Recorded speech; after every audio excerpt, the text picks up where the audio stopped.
We have the agenda. I thank those that have checked in virtually via GoToMeeting. And we have Amanda Smith and myself in attendance. Right now, we do not have a quorum, so we're waiting for someone else to check in to meet our quorum requirements. However, we can proceed with some administrative work at this time.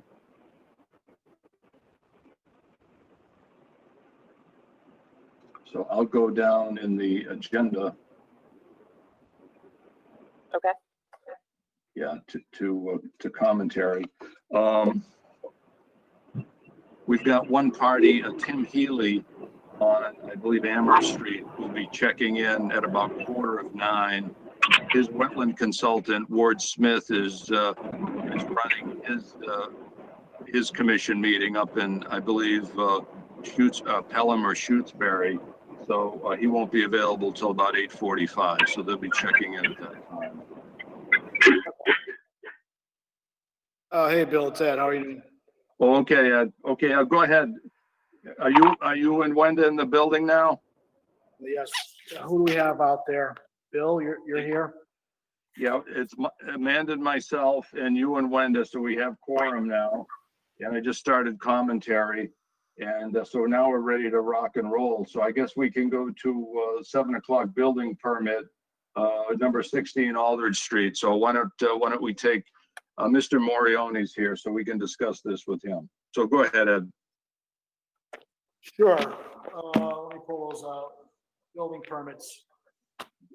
Wenda, you want to open up 16 Aldridge Street for a shed? Google Earth is fine.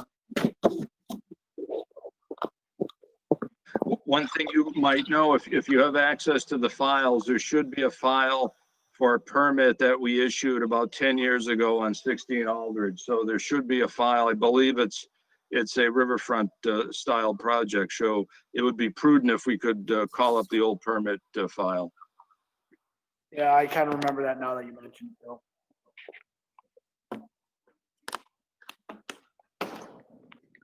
What was the action on that one for 16 Aldridge back in the day?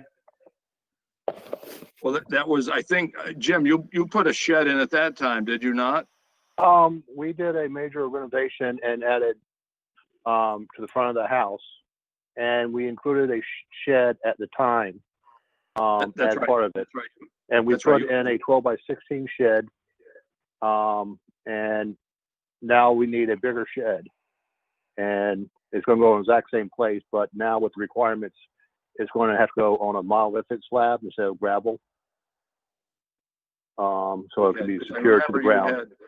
You had Ken LeBlanc doing some work for you in the back of the house. So you had two projects going concurrently, correct?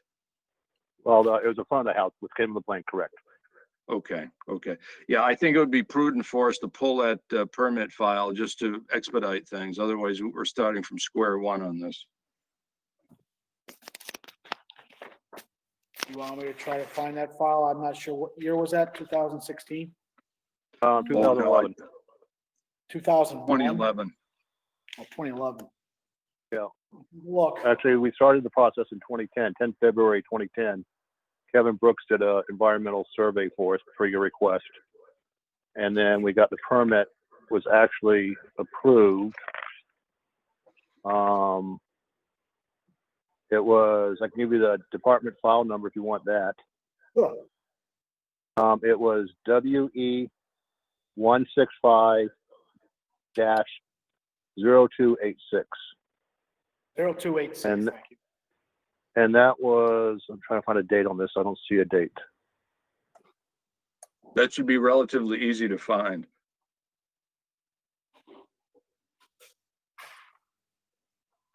September 2009,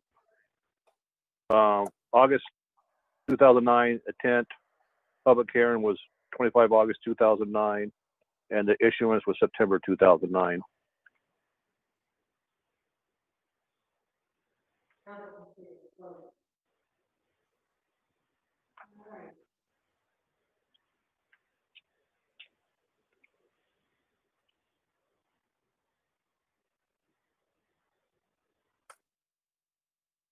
Ed, I hope it's not one of the padlocked filing cabinets. He's looking.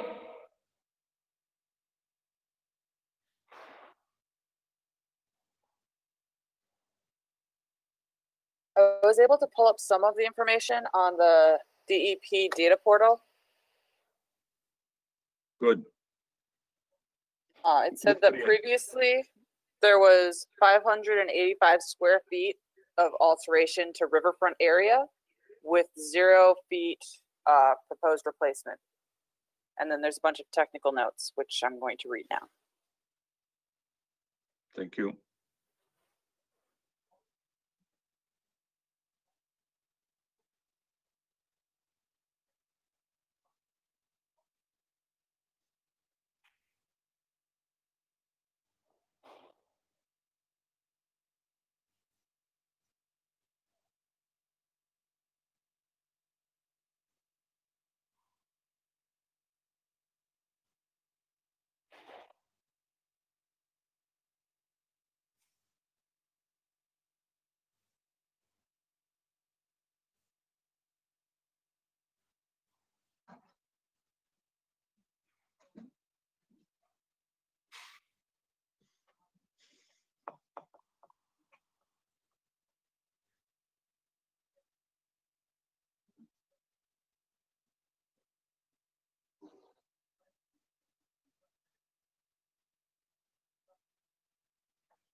Bill, I don't know if you want to pull up the technical comments too. You can just search the NOI number, but it's a lot of jargony stuff about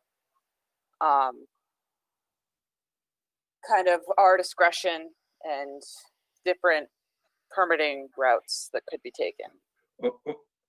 Okay. Do you have a URL or could you, how do I get that information?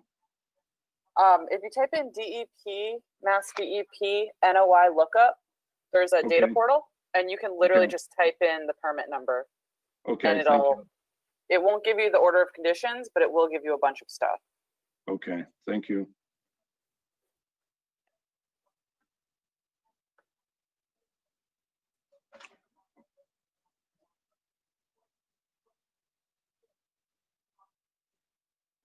Oh, I can also send it in the chat. So I sent a link in the chat if you can open that. Okay, thank you. It's just a little too much for me to summarize. Okay. I'm sure it's there. It's door so tight, I can't move it. 0290-287. Look a couple back, it's not there. I'm sure it's there, Bill. I can't put my hands on it right away. But I do remember this site. Well, if we have to, Ed, if we have to, we could just go to Mass Land Records and look it up at the registry. 16 Aldrich. 286. 286, right?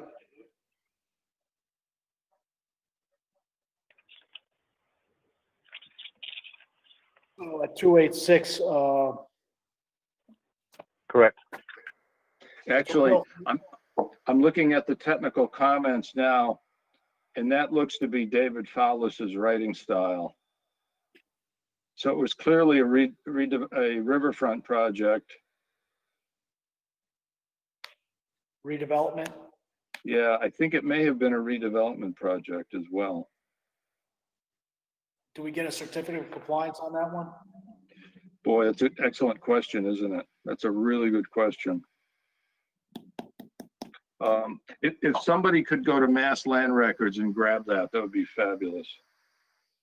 I don't have a computer in front of me, Bill. For me to do that, Okay. I've got to go offline. Okay, let me see if I can do it here.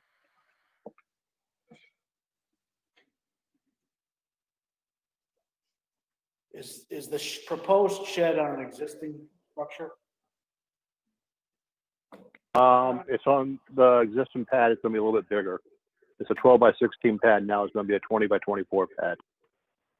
So it is Um, bigger. Closer to the street, not the riverfront. By the time you get closer to the street, is it outside the riverfront at that point? No, because I'm outside the 100, but within the 200, barely. It's about 180 feet from the creek behind the house, but it's it will be within it, within the 200. Okay, let's take a look here.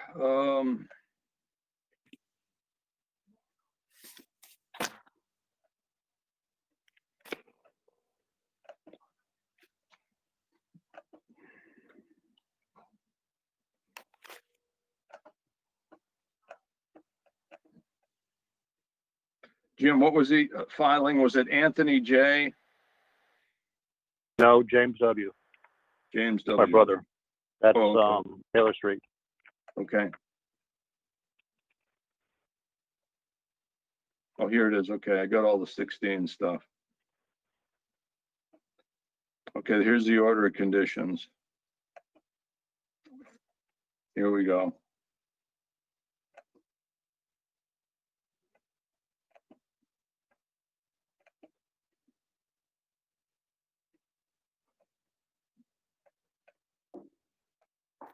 Bill, Yeah, go ahead, Ed. if there's an outstanding order of conditions, can we even issue a building permit?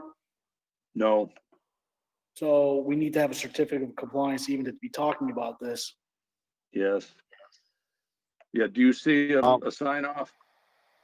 I can't find the file, Bill. It'd have to be recorded at the registry of deeds if it was. Oh, yeah, I have it. I'm looking at it right now. Yeah, I'm looking You have at it right now. You have an But order of conditions or certificate of compliance? No, the OOC I'm looking at. Okay, Because we got a sign off from the building inspector. sure, that's Yeah, an occupancy. Yeah, that's a CO, certificate of occupancy.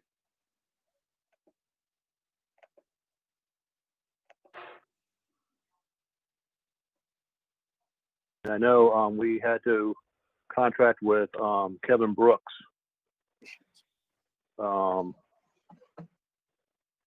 He drafted the order of conditions. He picked up the order. I'm not sure what you said, what you're looking for. Yeah, actually, I'm looking at the special conditions right now, and it had 4 special conditions. One is pertaining erosion and sediment control, top of slope, so on and so forth. Number 2 is applicant shall retain at their own expense an individual experienced and competent in erosion control management, will be known as the erosion control monitor, ECM. ECM is to be on site while earthwork is being conducted. ECM shall photo document all excavation work and file a report with the commission. So we have to find that report from years back. And then it's got dry wells shall be placed as to ensure no roof runoff from the new addition be infiltrated into the subsoil in the property.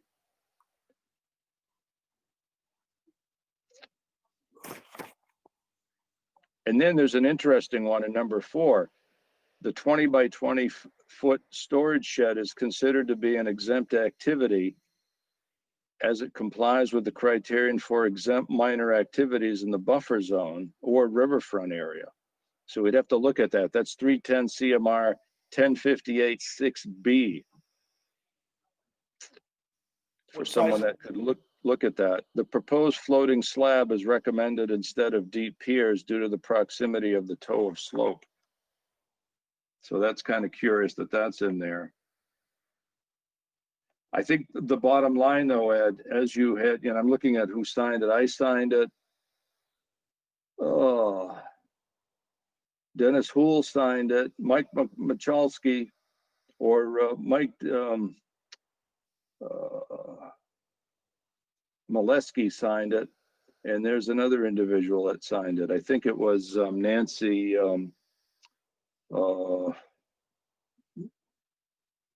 Nancy Milky signed it. And you're right, we signed it on the 3rd of September, 2009. And it was notarized by Kathy Reagan. So I agree, we've got to have, there's got to be a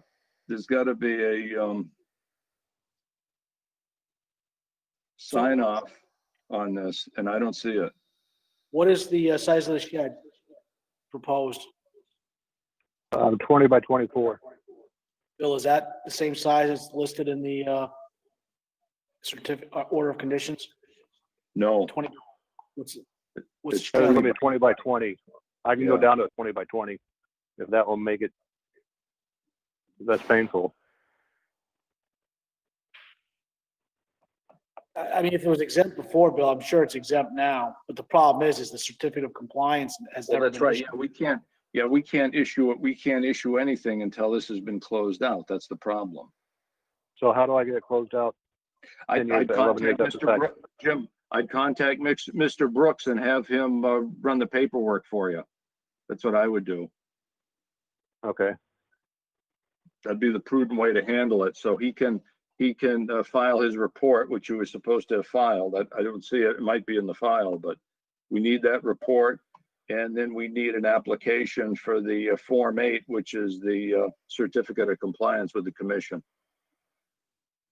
So I'd get on the phone with Mr. Brooks right now and have him expedite for you. So I need for him to give me Form 8, you said? Yeah, it's a Form 8. And also, if he has the original, there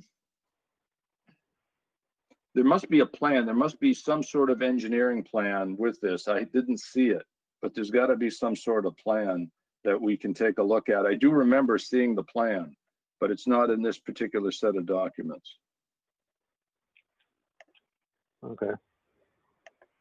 But that would be, because I remember we had an issue with the riverfront line, just to make sure we're all on the same page with this. Okay? Okay.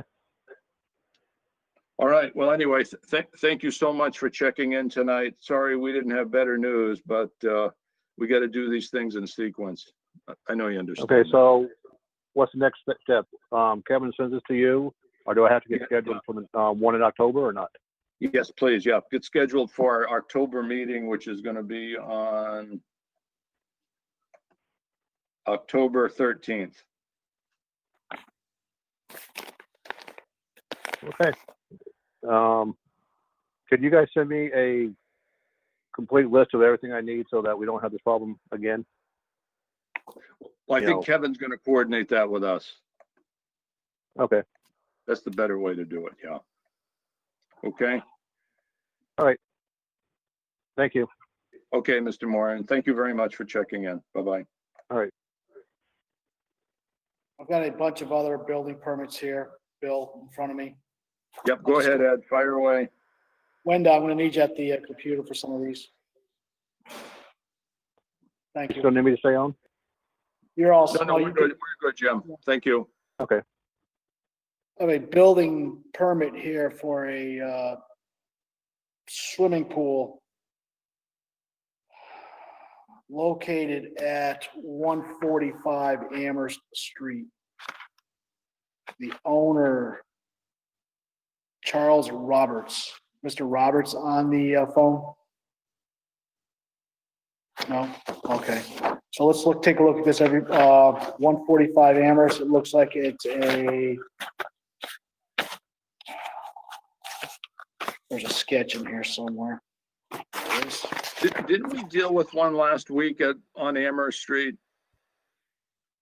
I couldn't tell you. It all Yeah, blends in. Amanda, if you could check your minutes, please. I think we dealt with some sort of swimming pool. Sorry, I was on mute. Yes, we Oh, approved this last week. We did approve this last week? Yes. All right. So I'll sign the permit. Very good. If that's already okay with everybody else? Yeah.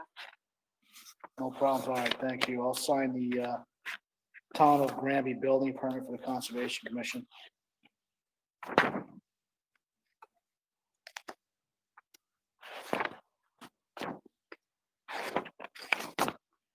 It was signed. We did sign it. Okay. I think for some reason, these are stuck in here. Kathy didn't pull them out of the files. I have another one, 3 Trout Lily. I think we already approved this one last time. Number 3 Trout Lily, yes, we signed that. I need to put a sticky note. So you get these building inspector? Probably. I couldn't tell you.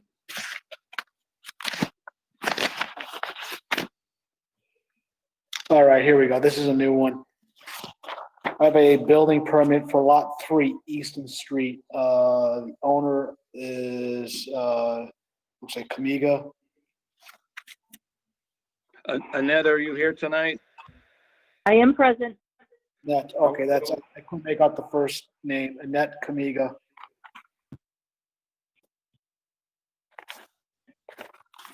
Okay, this is one of Leo Fugler's properties. This is on, I believe, the north side of,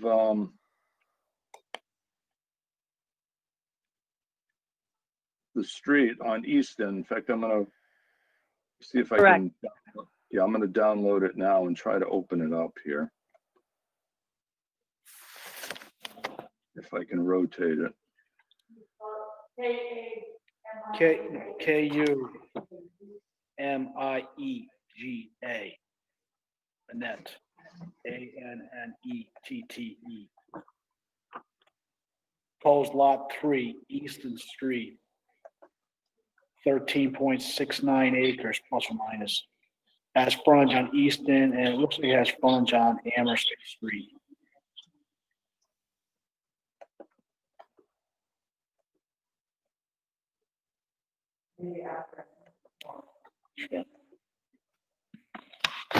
So the map I have here, and that doesn't really show where the building's going. Could you,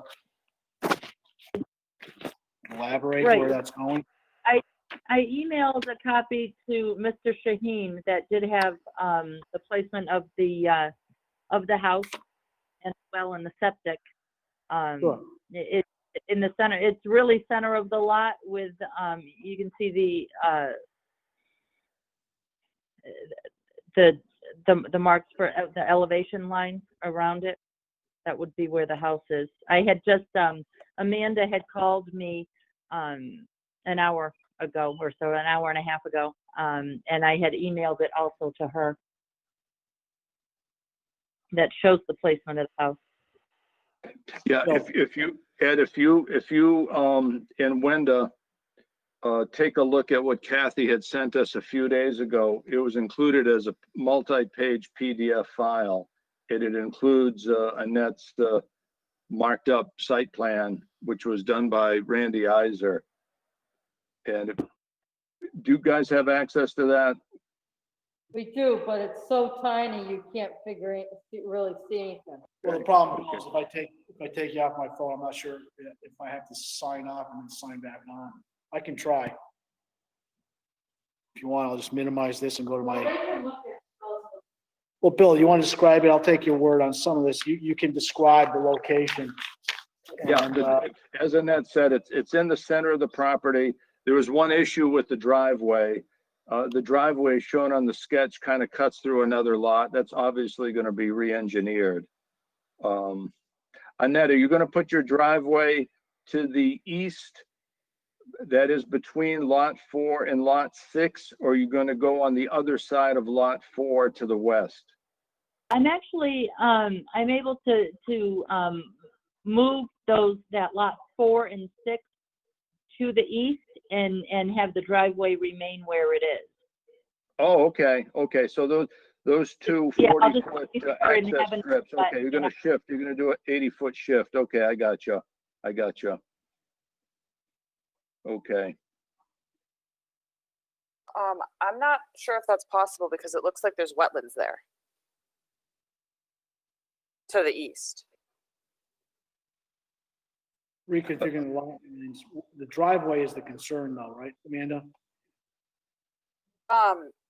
The lot itself is if you're looking at it on Mass Oliver, it's a lot bigger than what she's talking about, lot 3, which is a subsection because it's being divided up into multiple lots. That's correct. So the So it's activity, kind of going that through central point. the driveway, is the driveway in the house and the grading and utility connections, are they the activities within a wetland resource area or buffer zone? Yeah, that was what it looked like when I was looking at it earlier. Okay. So we'd probably need to do a site visit. Yeah, Ms. Kamiga, is the house laid out and the driveway location on the ground laid out for, with stakes? I could have that done, of course, the perk test site is up there, and the well is, the well placement is marked, and the house would be between the two of those. So, Amanda, is it the driveway or the house that's of concern? sorry, 1 second. I'm reorienting myself on here. Sure. So what I was saying was that if the 2 smaller lots to the southern edge, we were talking about having those lots move east a little bit. If they moved east, they would go into a wetland, which would then complicate that building lot's feasibility, potentially. Sure. So, yeah, I guess that's. Yeah, if we're, so when we're moving 4 and 6, we're going away from the power line easement. Right. Towards I think I understand that. Aldridge Street, not towards if you're looking at where the driveway is, any wetland area is to the left. So that's where I want to stay away from. And I don't want to get any closer to that. That's why if I reconfigure those lots, driveway stays where it is. And it's all high ground. There's nothing wet. The wetland actually pulls in towards the back of the lot in that front corner there, towards Labanti's, I believe is the last name on the Okay, property. actually, when I'm looking at Mass Oliver, it's saying it looks as if there might be a well located near a wetland in the southern part of the property as well, near 19. I see that says proposed well. Yeah, that's incorrect. I don't know how that ended up on my well is up behind the house. That well marking right there is was placed in there in error. Okay. Do you guys have some topography of this site? There's no topography shown on this sketch at all. Well, I see topography around the proposed building. That's it. Nothing on the driveway side. So Let's take a look at some aerial photographs. Let me look at an aerial photograph. we're coming up on 7:30. The public hearings are starting soon. So either we want to do a site visit or we don't, or how do you want to do this, guys? Amanda, did you want to do a site visit? Just take a look for the driveway. I don't think it's a concern. If they relocate the property lines, reconfigure them, it's really the developer's problem if he kind of gets in trouble with making a lot not buildable because of the wetlands. That's his problem. But I mean, I'm if the- just not sure about the lines or who did the delineation or when it was done or how accurate those factors are.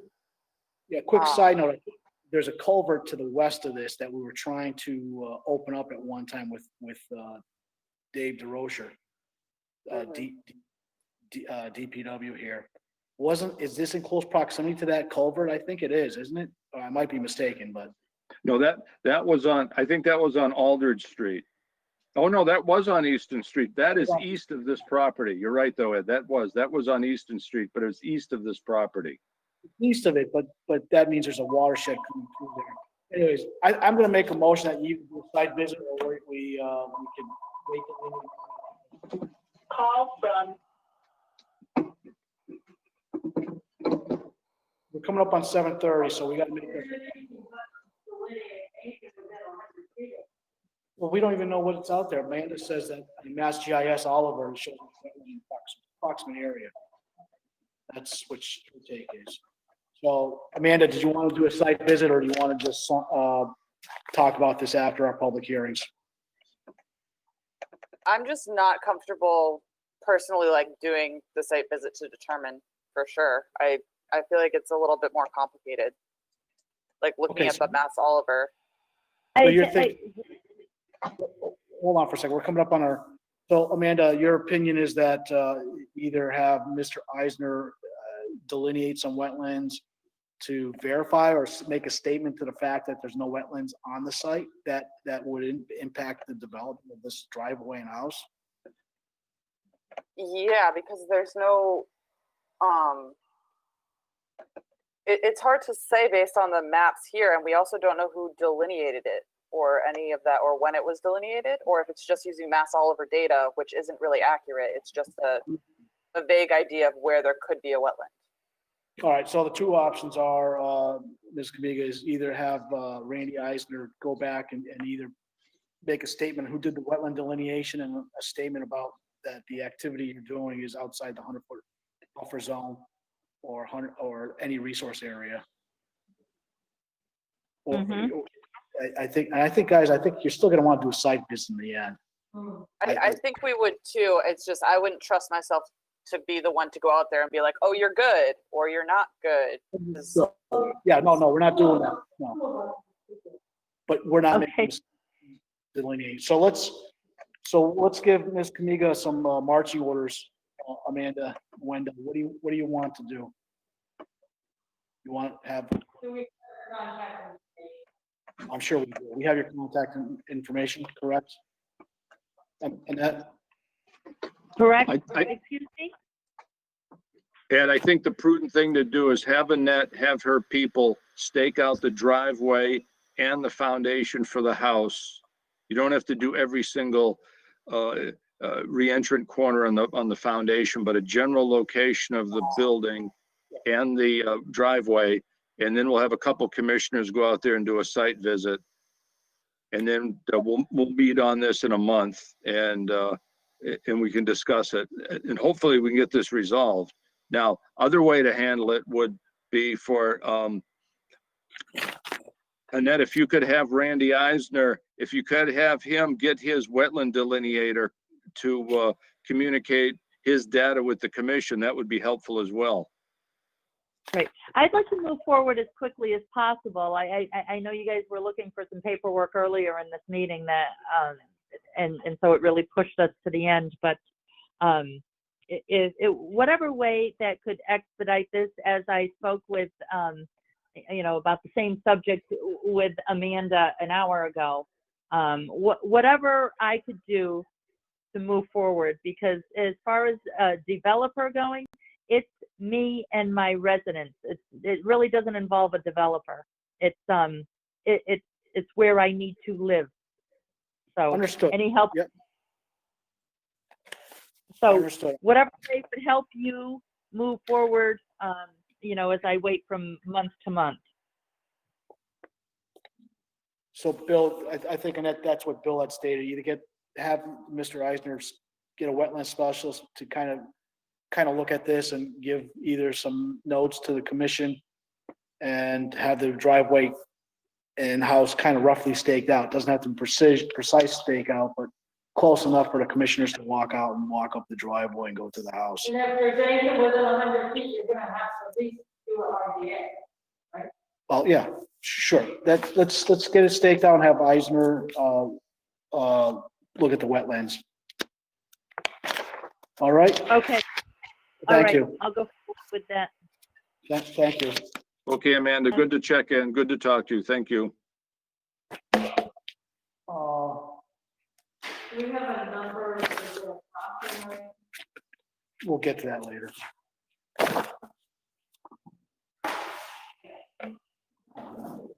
Behind schedule at 7:35. Public hearings and appointments. Item 1, request for certificate of compliance for 6 Phillips Circle. I think we had talked about this last week. We approved it. I think we're waiting on either the the certificate of compliance filled out by us. Is that what we're waiting on, Bill? Or did you already do that? No, that needs to be done. What form is that? 8, That's a form 8B, 8B. 8B. And what did we say it was going to be? It was it's just, we did approve it last meeting, so. Yeah, with no conditions. It's not a partial. It was a full approval for that particular lot. Okay. So I don't have access to the internet, so I can't go to the farm and fill it out. We're having a little issue here with the internet access, Bill. Okay, no worries. So let's see if sometime between now and next week or so, we can get that filled out and maybe push that to the commissioners to sign, I guess somehow we can get that signed off. So Okay, all right. is there anybody out there at this meeting for 6 Phillips Circle? All right, so I'll make a motion to fill out the form as soon as possible, as per our last approved on August 11th, 2020.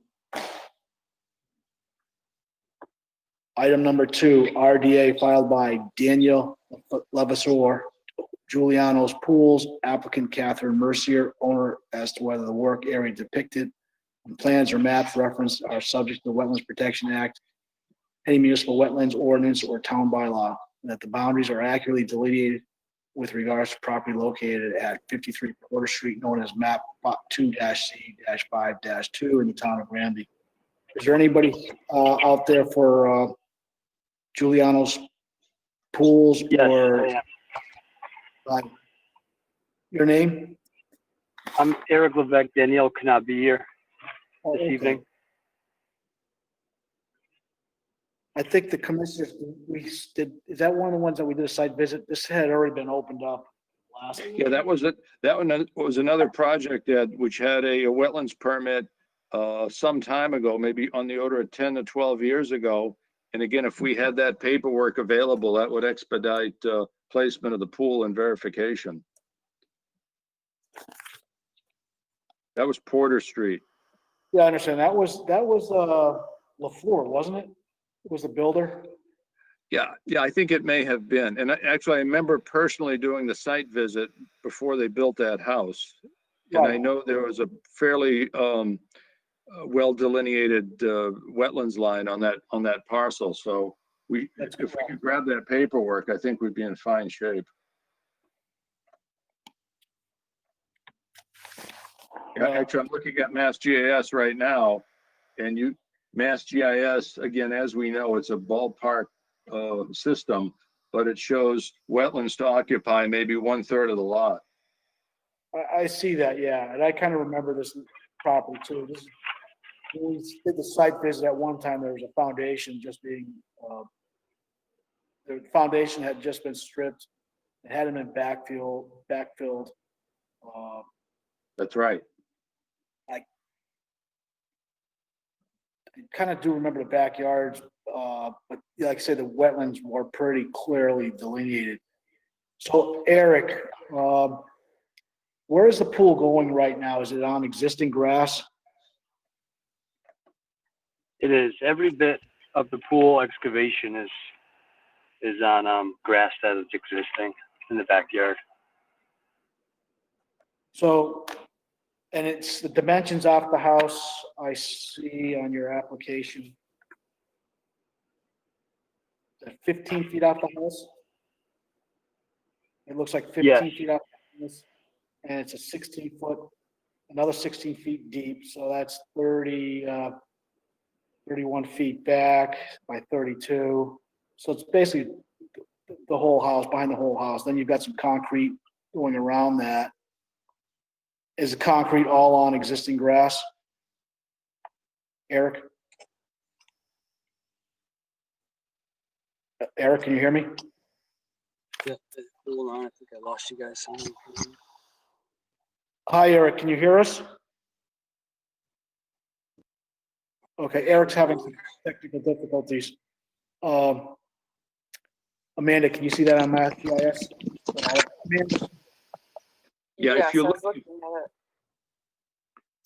it. if you look at the Mass GIS ortho photo, there's two photos. There's a hybrid and an ortho photo. They both show an existing round above ground pool to the rear left of the house looking from the street.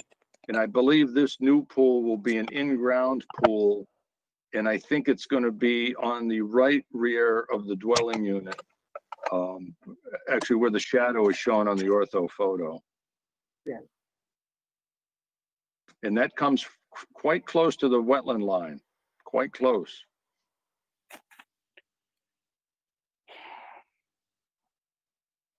has anybody done a site visit on this site? Amanda? No. No? No, I have not. I did not get out there. Well, in the past, we've approved pool permits in buffer zone with respect to if it was going on existing lawn, as long as they're not expanding the Right, woods. right. I think what we could do is we could maintain that they put a silt fence up right on the wood line, assuming that wood line is as it is now, because if it's on the woodland line, that's going to be rather conservative, and that would prevent any erosional materials from transferring into the wetland area. Yeah, he just talked about in the application here about excavation and silt control and stuff like that, so it's pretty well described. No, once you get the backyard, it's fairly flat. It drops off from Porter Street, off of, what is this, Porter? Yeah, we're on Porter, right? Yeah. Once you come off Porter Street, the topography kind of is level, then behind the house it drops off. Oh, yeah. Actually, if you guys look at number 51, you'll notice that 51, I think 53 is actually rather close to the road. I think they had to move the house closer to the road to keep it out of the wetland, if I'm not mistaken. Yeah, that's the way it appears on this Yeah, plan. yeah. Well, Now, Ed, did they mention what they're gonna do with the spoils when they excavate? remove. We plan on hauling it all away. Okay, so Eric, as you excavate, you will haul it away immediately? Yes, sir. Okay, do you have a approved area to transfer the material to? We do. Okay. Is it in Granby? I don't believe it is. Okay. I mean, I'm looking at the application, he describes, or they describe their phases and excavation and electrical work, plumbing, disposal of the spoils, pool operation and maintenance. It's pretty straightforward. I think, you know, because it's on the grass, he's not expanding the wood line. Oh. I don't know if it's a hit water table. Eric, are you planning on doing any filled material, like bringing the pool up with retaining walls to get out of water tables? We do not plan on doing that, no. Do you know where the water table is in the backyard? I'm not Sure. 100% sure. The water table Okay. in that area of Granby. The event, Eric, that you hit a high water table, is there a plan of action to mitigate or to change the elevation, or the fact that it's a high water table, does it affect the pool from? It would not affect the pool. I would just, what we'll do is just kind of battle that groundwater and still keep the pool at that elevation. We wouldn't bring it up Okay. just because of water. Is it an 8 foot deep in the diving board area, Eric? It is. Okay, so standard 8 foot pool. Okay. So the only thing that, if the event you do have to pump, where would you pump the water out just to de-water, at least while you're doing the excavations? That's right. So I can really do it any way you see fit as a town. Some towns have been okay with me pumping into the street into a storm sewer. Some other towns required me to kind of dig a hole with silt paper and then maybe some bigger riprap stone and leach it into the ground at a certain area. I'm really open for whatever you'd like me to do. Yeah, so the problem out there is there's really no storm water or catch basins on Porter Street. It's basically just swales. So in the event that you have to pump, you're gonna have to either do silt and erosion, silt control at least, into a holding area and then filter it so that And he staked out the pool area and the grading area. Where you're putting the concrete. Wenda wants to know if you, Eric, if you could stake out the pool. Is that, you think that's necessary, Wenda, or do you? I don't know, I think we need to go Well- places that's this close to the well. Well, the problem is RDA came in a while ago. It came in back in August. So I believe it was filed in August. Yeah, I got August 2020. So the RDA, we should have done a site visit if you guys wanted to do a site visit. I did not go out there myself. I'm kind of familiar with the area. The pitfalls of this area is that the groundwater is probably high. If you have to de-water it, that's probably the only issue is dewatering. What do you do with the water that's you're pumping out? You're probably gonna have mud and silt and all sorts of junk. So I don't have a problem with the project. I think it's on grass. It's an existing lawn. So we've always approved anything in a buffer zone that's on existing lawn. Now, if he was expanding the wooded area, I would say we'd have look a little tighter. The other one was quite a way away. So any further discussion by any commissioners? Any questions for the applicant? No, I think you hit the nail on the head, Ed. He has to come up with a contingency plan for filtering the dewatered material. Again, a circle of straw bales or wattles or a combination thereof. Again, he's got to put it far enough from the house where you don't start injecting water into the basement of the house. There's a few things he has to think about how to handle that. It's not that simple. Right. But I'm sure an experienced contractor can handle that. It's not that big of a deal. Understood. Well, Amanda, do you have any comments or questions?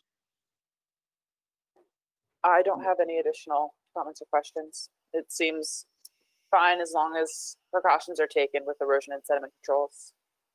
I think so too. I would agree with that. Wenda, any Okay. other comments? Hold on, Bill. No. At this, Dewatering. the dewatering, everybody's concerned with the dewatering. So Bill, go ahead. I'm sorry. Yeah, no, I said, so we can issue a Form 2B buffer zone with the stipulation that the dewatering be dealt with in a responsible fashion with respect to erosion control and silt transfer. So before I close this out or hear a motion, is there anybody else out there in this go-to meeting app for 53 Porter Street or any comments, concerns?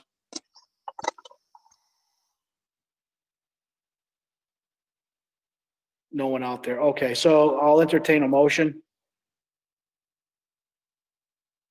I move we approve a 2B with the stipulations as stated above.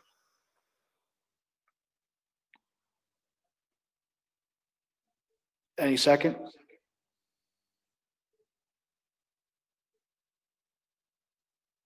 I thought Bill Any sec- second. No, Bill made the motion. Okay, I'll second. Okay. Discussion? All in favor? Aye. And again, we have to write up the language for the dewatering. I think we should just say that it has to be infiltrated on site. It's like, yes, that's fine. That's basically it. As long as they control, like they infiltrate it, it will control all the sediment. Okay, So we'll put that in the approved 2B with condition that the dewatering. And Eric, from time to time, the commissioners may come out to the site to observe. Is that okay? Of course. Okay. So we will fill this out as soon as we can and get it to you or the landowner. And at one point, you'll need to file your building permit, which I think is not here. So when do you plan on digging? As soon as permit is Okay. approved. So I don't have a building permit in front of me, so you need to get that from the town. And hopefully by next meeting, we'll have everything together to sign your building permit, and you'll have your our request for determination of applicability decision formally at that meeting. Do you know the date of that meeting by chance? Yes, it will be October I think it's 13th, Ed. 13th. Yeah. And Eric, as soon as possible, the first thing you need to do is get your silt fence up, your protective silt fence, so we can take a look at that before you proceed, okay? I can do that. I'm surprised our building permit wasn't applied for yet. I don't know if you just don't have it in front of you, but I don't I have it in believe front of we. Okay. I think the building permit is actually contingent upon this permit. That's the way these things work. Gotcha. So what I'll do is, if you could remind the building inspector to telephone me tomorrow sometime during the day, I'll fill him in as to the result of this meeting, and he can approve the building permit contingent upon the issuance of our formal paperwork, okay? And they'll move things along for you. No problem. And that's Bill Shaheen. I'm having him call. No, you have to talk to Gregory Briggs, Mr. Briggs. But he's calling you. Yeah, have him give me a call. Gotcha. Okay, Eric. Hey, thank you so much. All right. Thank you guys. Have a good night. Okay, all the best. Thank you. Item number 3, continued notice of intent filed by Nathan Booth for proposed driveway culvert with regards to property located on Center Street and known as map 8A-10 in the town of Granby. It's a continuation. Is there anybody out? Is the applicant on the go-to meeting app? Nathan Booton. Yes, I am. Hi, Don Nathan. Frederick is also here to represent me. My last remembrance of this meeting that we had was on the August 11th, we continued the notice of intent. And at such time, I believe we were going to do a site visit for Center Street. Is that correct? Amanda? Amanda Smith, did you have a chance to take a look at this site with Wenda at any point? No, we did not make it out to that one. It wasn't actually on our list. Understood. So That's somehow we yeah, got it. Could you, Amanda, do you have the notes from last meeting? Could you refresh our memory on this? What was said? One There was some second. talk about the wetland flags at the driveway entrance.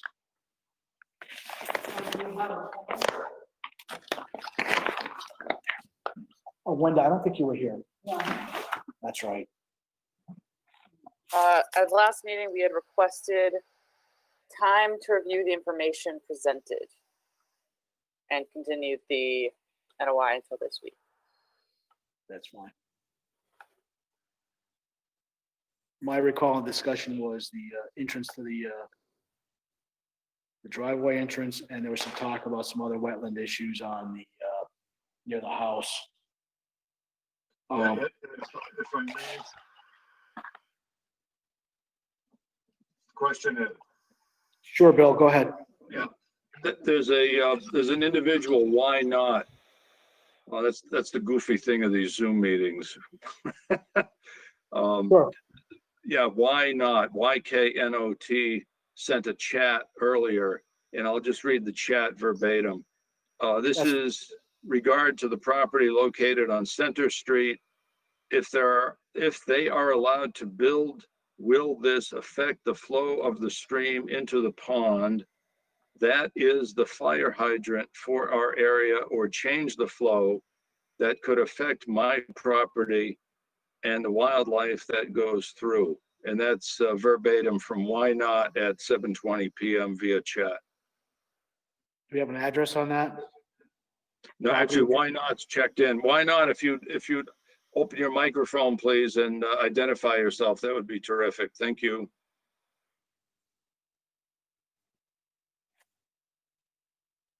Sure. Why Not's actually below you on the laundry list, Ed. Are you looking at the screen of cast of characters here? I am not, trying to figure this stuff out, so. Okay, Why Not lives at, Why Not does not have a microphone, and they live at 53 Center Street. Okay. Which I think is across the street from Nathan's property. Sure. 40 Center Street is right directly across the street. Okay, okay, so where's 53? Must be. Take I believe it is closer, one lot closer towards Taylor Street. Okay, I'm on Mass GIS now. I'm gonna fly over to it here. Don, before we get too far ahead of ourselves, Don, did you do a presentation on this last time? Yes, we went through the plan, showed you where the driveway and house, so forth was going. We also went through DEP comments and presented our response to all the comments at that time.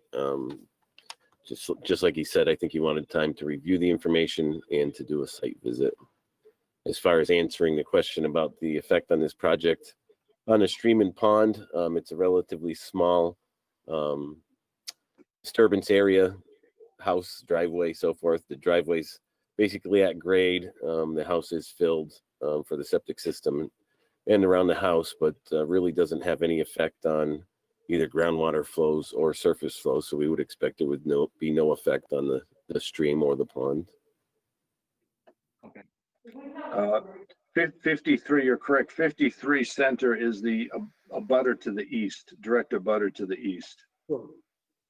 And I believe they're on the east side of Muddy Brook. This project's on the west side of Muddy Brook. Is that not true, Don? That is correct. Okay. Yeah, I gotta see if I can find your latest plan set. Stand by. And the fire pond of concern, is that on the south side of Parish Hill Road? Center Street. Well, that's the technical location, but Yeah, Center Street, south center, okay. south side. So I'm assuming it flows from the north to the south. Yep. Wenda just asked a question. She wanted to ask the commissioners about a peer review.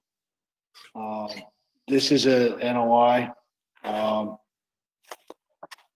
we asked to certify the wetlands at this point or no? Is that automatic? If it's certify the wet or verify the wetlands as accurate, then that's gonna be an automatic notice, automatic peer review. If that's what the applicant wants. Don, did you ask us to certify the wetland boundary locations? We didn't specifically ask you to certify the wetlands. We've, Okay.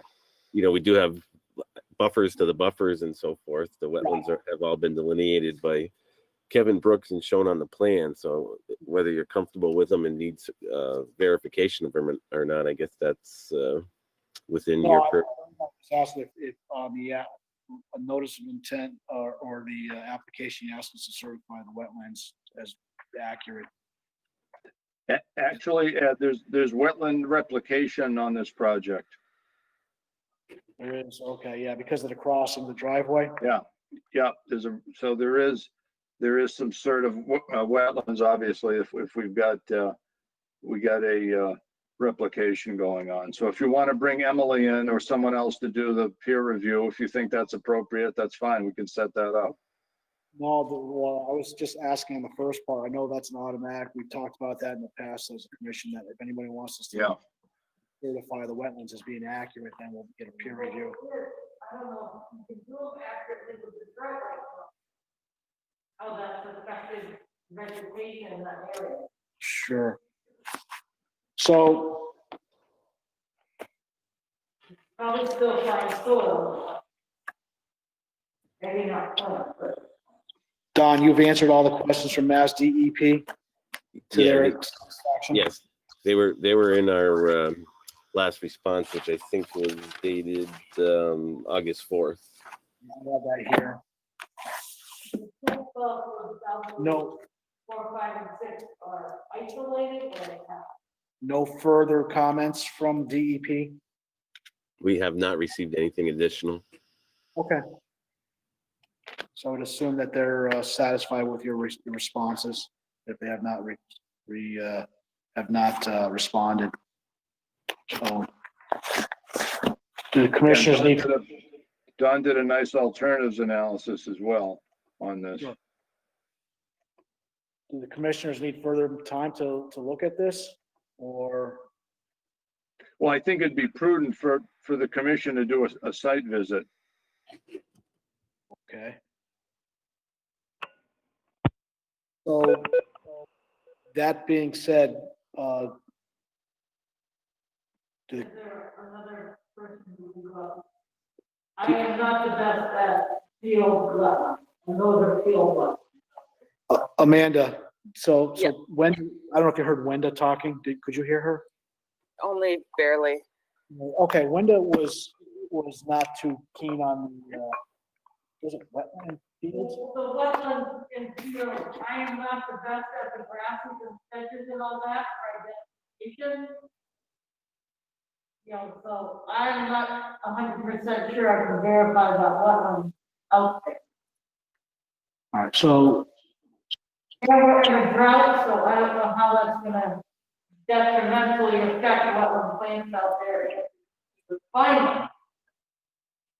so Wenda's not comfortable with the field delineation of the meadows, I guess, right? Yeah. So. Yeah. Amanda, I'm guessing you're in the same position at that point? Yeah, it's definitely a tricky site because it's a heavily Yeah, disturbed farm field area, I understand. and I don't know my grasses.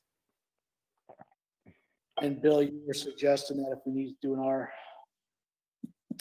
Yeah, I can contact Emily Stockman, who's done plenty of work for us over the past year, and have Emily contact Don Frederick and get all their paperwork together, and then Emily can do the peer review on our behalf.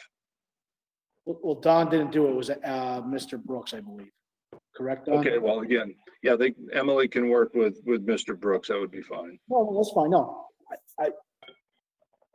Well, let's get this thing moving along. Does the commission want any of this to be roughly staked out so at least they know what they're looking at when they walk on site? Because I'm going to say that we still, as a commission, need to walk the site, take a look at it. What do you guys want to have the commission do the initial site walkthrough, or essentially waive that and let the peer reviewer do all that work, or forget the peer reviewer and let the commission take the ball on this one? I think it's going to be a little more controversial than that. We should probably have, Wenda's not comfortable with looking at the meadows, and Amanda is in the same boat. So I think the peer review, at least, it's a little more complicated in the site than what's being, not to say what's being presented, but it's a little more complicated just to say, yes, here it is. I think the peer review. Yeah, wet meadows tend to be challenging sites, and this seems to be certainly one of them. Okay, very good. All right, I'll coordinate with Emily and have her contact Kevin then. So we're good, Don, well, that's what we're, Yeah, keep me in the loop because maybe I can go out with this big afternoon. so to get this thing moving, keep moving in a forward direction. Don, we're requesting that a peer reviewer by the name of, who was it, Bill? Emily? Emily Stockman. Emily Stockman. And she'll work on behalf of the commission, but she'll be paid directly by the property owner, Mr. Booton. Nathan will have to set up an escrow account through the town treasurer, as we've done in the past. That takes usually a week or so to get that done. Emily's not a local person, so so she's working with the commission in most projects because there's no conflict of interest because she's so far That's away. right. That's right. That's right. That's right. Yeah, So she's Can I ask how much of that's gonna cost? Roughly? We'll have to get a budget number from Emily for you, Nathan. This is Tom. What would be the reason for this? Because everything has been pinned, everything's been mapped out. Fredericks is done, Chairman Fredericks has done everything. And this is only for a temporary drainage that the town put in X amount of years ago. It's not even a continuous body of water. It's just in front of a street that it's only wet maybe 3 weeks, maybe a month out of the year. Why this is getting to be. I think the commission has consistently called out projects which we consider to be complex. We farm those out for external peer review, independent peer review on behalf of the town, which serves the town and it serves you, the client. And it's a system that works well. It takes a little bit of time, but it provides, in my opinion, true independence as to verification of scientific data. So let me interject, Mr. Boone. This is very similar to the West Street Grandview Farms situation where we had a drainage swale on one side and it's very complicated, that whole site. I don't know, Bill, if you remember the old carrot farm on West Street near the school. Oh, yes. Oh, So yes. that was another one we needed a peer review. It's a very complicated site. And it's not just the ditch, it's the wet meadow. Sure. So Wenda just interjected that it's also the wet meadows that are potentially a resource area. So Yeah, they're challenging. They're challenging. yeah. I mean, you could look at it, looks like a meadow, but it may not be a meadow. It might be functioning as more of a wetland. So the prudent thing at this point to put the commission at ease, and I think the general population or the people who are concerned with this project, is get a peer reviewer, somebody who is unbiased, not with respect to not let's say anybody's biased with the wetlands, but to get another pair of eyes on it of expertise. So, as I say, measure twice, cut once. So that's what that's what we're going to propose at this point. So Nathan, did you want to do that at least? That's for us as a commission. Vote on this. That's what we would need to have. I mean, yeah, I guess if it's gonna make progress here, I mean, I don't really want to take any more steps back. It's been quite a journey so far. I understand. Nobody wants to take a step back, but sometimes you have to look at it and say, there might be, with another pair of eyes on it, there might be something was missed, not intentionally, but just there is area of concern out there to verify. So you're okay with us getting a wetland specialist to work on behalf of the commission? Yes. Okay. So we'll get some numbers together. Bill, you'll contact Emily. She'll get us a number. You can email Emily the PDF plans of what's being done, the application, and have her give you a budget. And as her marching orders, what does she ask? What are we asking her to do for Emily? Bill, Verify the existing of wetlands and fields potential wetlands and fields. So, and associated with ditch and river front. okay. So Wenda's asking for verification of wetlands, potential wetlands in the fields, the meadows. They're associated with the perennial stream and ditch. Okay. So I'll So do you have. want, oh, excuse me, Ed. So do you want technical delineation review only, or do you want technical delineation review and administrative review? Wenda?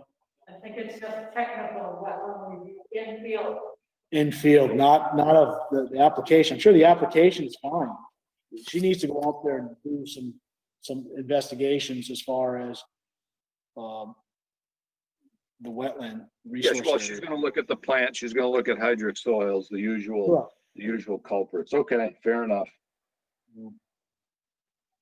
All right, I'll so proceed then.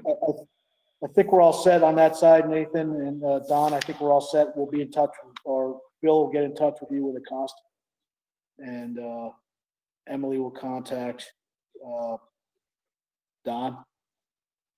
Yeah, that would be fine. If Bill or she could send me an email, I'd be happy to send the PDFs over of everything that's been submitted. Oh, that'd be great. Thank you, Don. I appreciate that. Very good, Don. Thank you so much. I'll make a motion to continue this meeting. Let's continue to October 13th.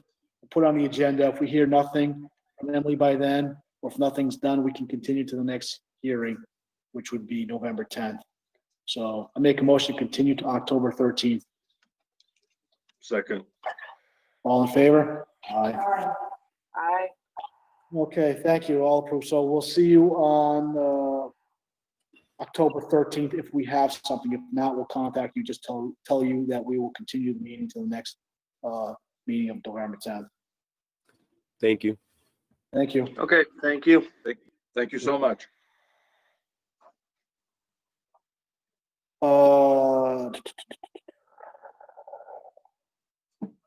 Item 4. Continuation of notice of intent filed by John and Joanne Giroux for proposed construction of a garage on grass area with regards to property located at 310 Taylor Street, known as map 6A-A8 in the town of Granby. This is a continuation. I believe Mr. Al Weiss is representing the applicant. Greetings. Hi, how are you, Al? I'm well, thank you. Get this out of the way.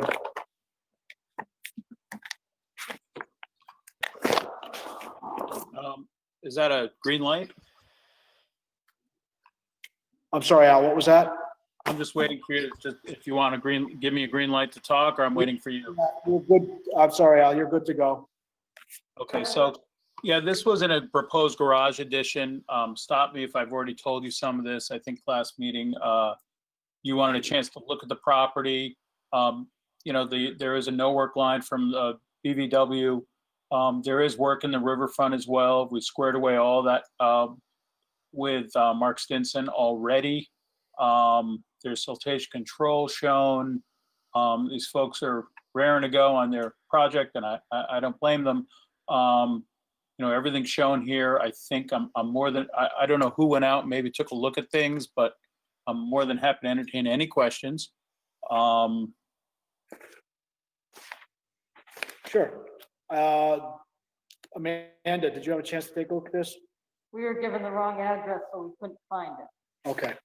That being said, I property just about every week, going either into Ludlow or into Chicopee. I'm somewhat familiar with the area.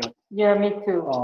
I know there's some illegal crossings in that. Well, yeah, there's a little decorative bridges, but at any rate. For So the record, this is not a crossing. that's correct. It's going on an existing lawn, I believe, or partially a driveway. That is true, both. So Is there already impervious soil there? I'm sorry, say it again, please. Is there already impervious soil there, or? There is grass and existing gravel drive. And in the place of the proposed porch, there's existing garden. yes. In the back. Al, one question. Shoot. Yeah, did you not show that you met the 10% criterion for redevelopment? Initially, my submittal did not show, but Mark and I have straightened that out, and we absolutely meet the criteria. And I think there's a correspondence stream that Yes. supports that. Yes, tables have been established, and square footage has been agreed. Okay, okay, so if you've met the 10% criterion for redevelopment, then I don't think there's an issue then. I don't think so either. No, I don't think so. So, Amanda, do you have any comments or questions? I do Amanda? not have any additional comments or questions.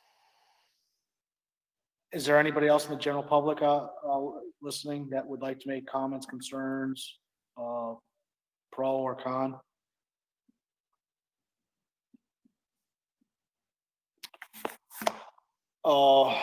Any other commissioners, any other words?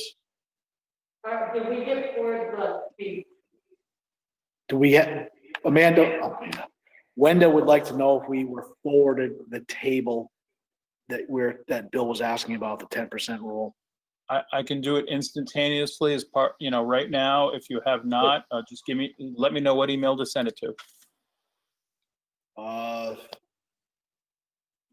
Let's see. I don't know, do you have any emails from the commissioners? Just Catherine. That Kathy? Yeah, just send it to her. We'll take your word. Kathy, Yes. on her. Yeah. Have Yeah, Kathy basically, we had a few back and forths, and Mark was most helpful as always. And we straightened things out, and then he sent a number saying, basically implying he was all set. Okay. I'd seen some of that correspondence as well. Okay, send that email to Kathy, then she'll get it to Got us. Put it in. Anybody else? Comments, questions before I close the public hearing? Hearing none, I will close the public hearing for the notice of intent for 310 Taylor Street. Commissioners, any other, do I have a motion to approve this, not approve? I'll second. That's not a motion. I'm not making a motion. I'm asking the commissioners to make a motion.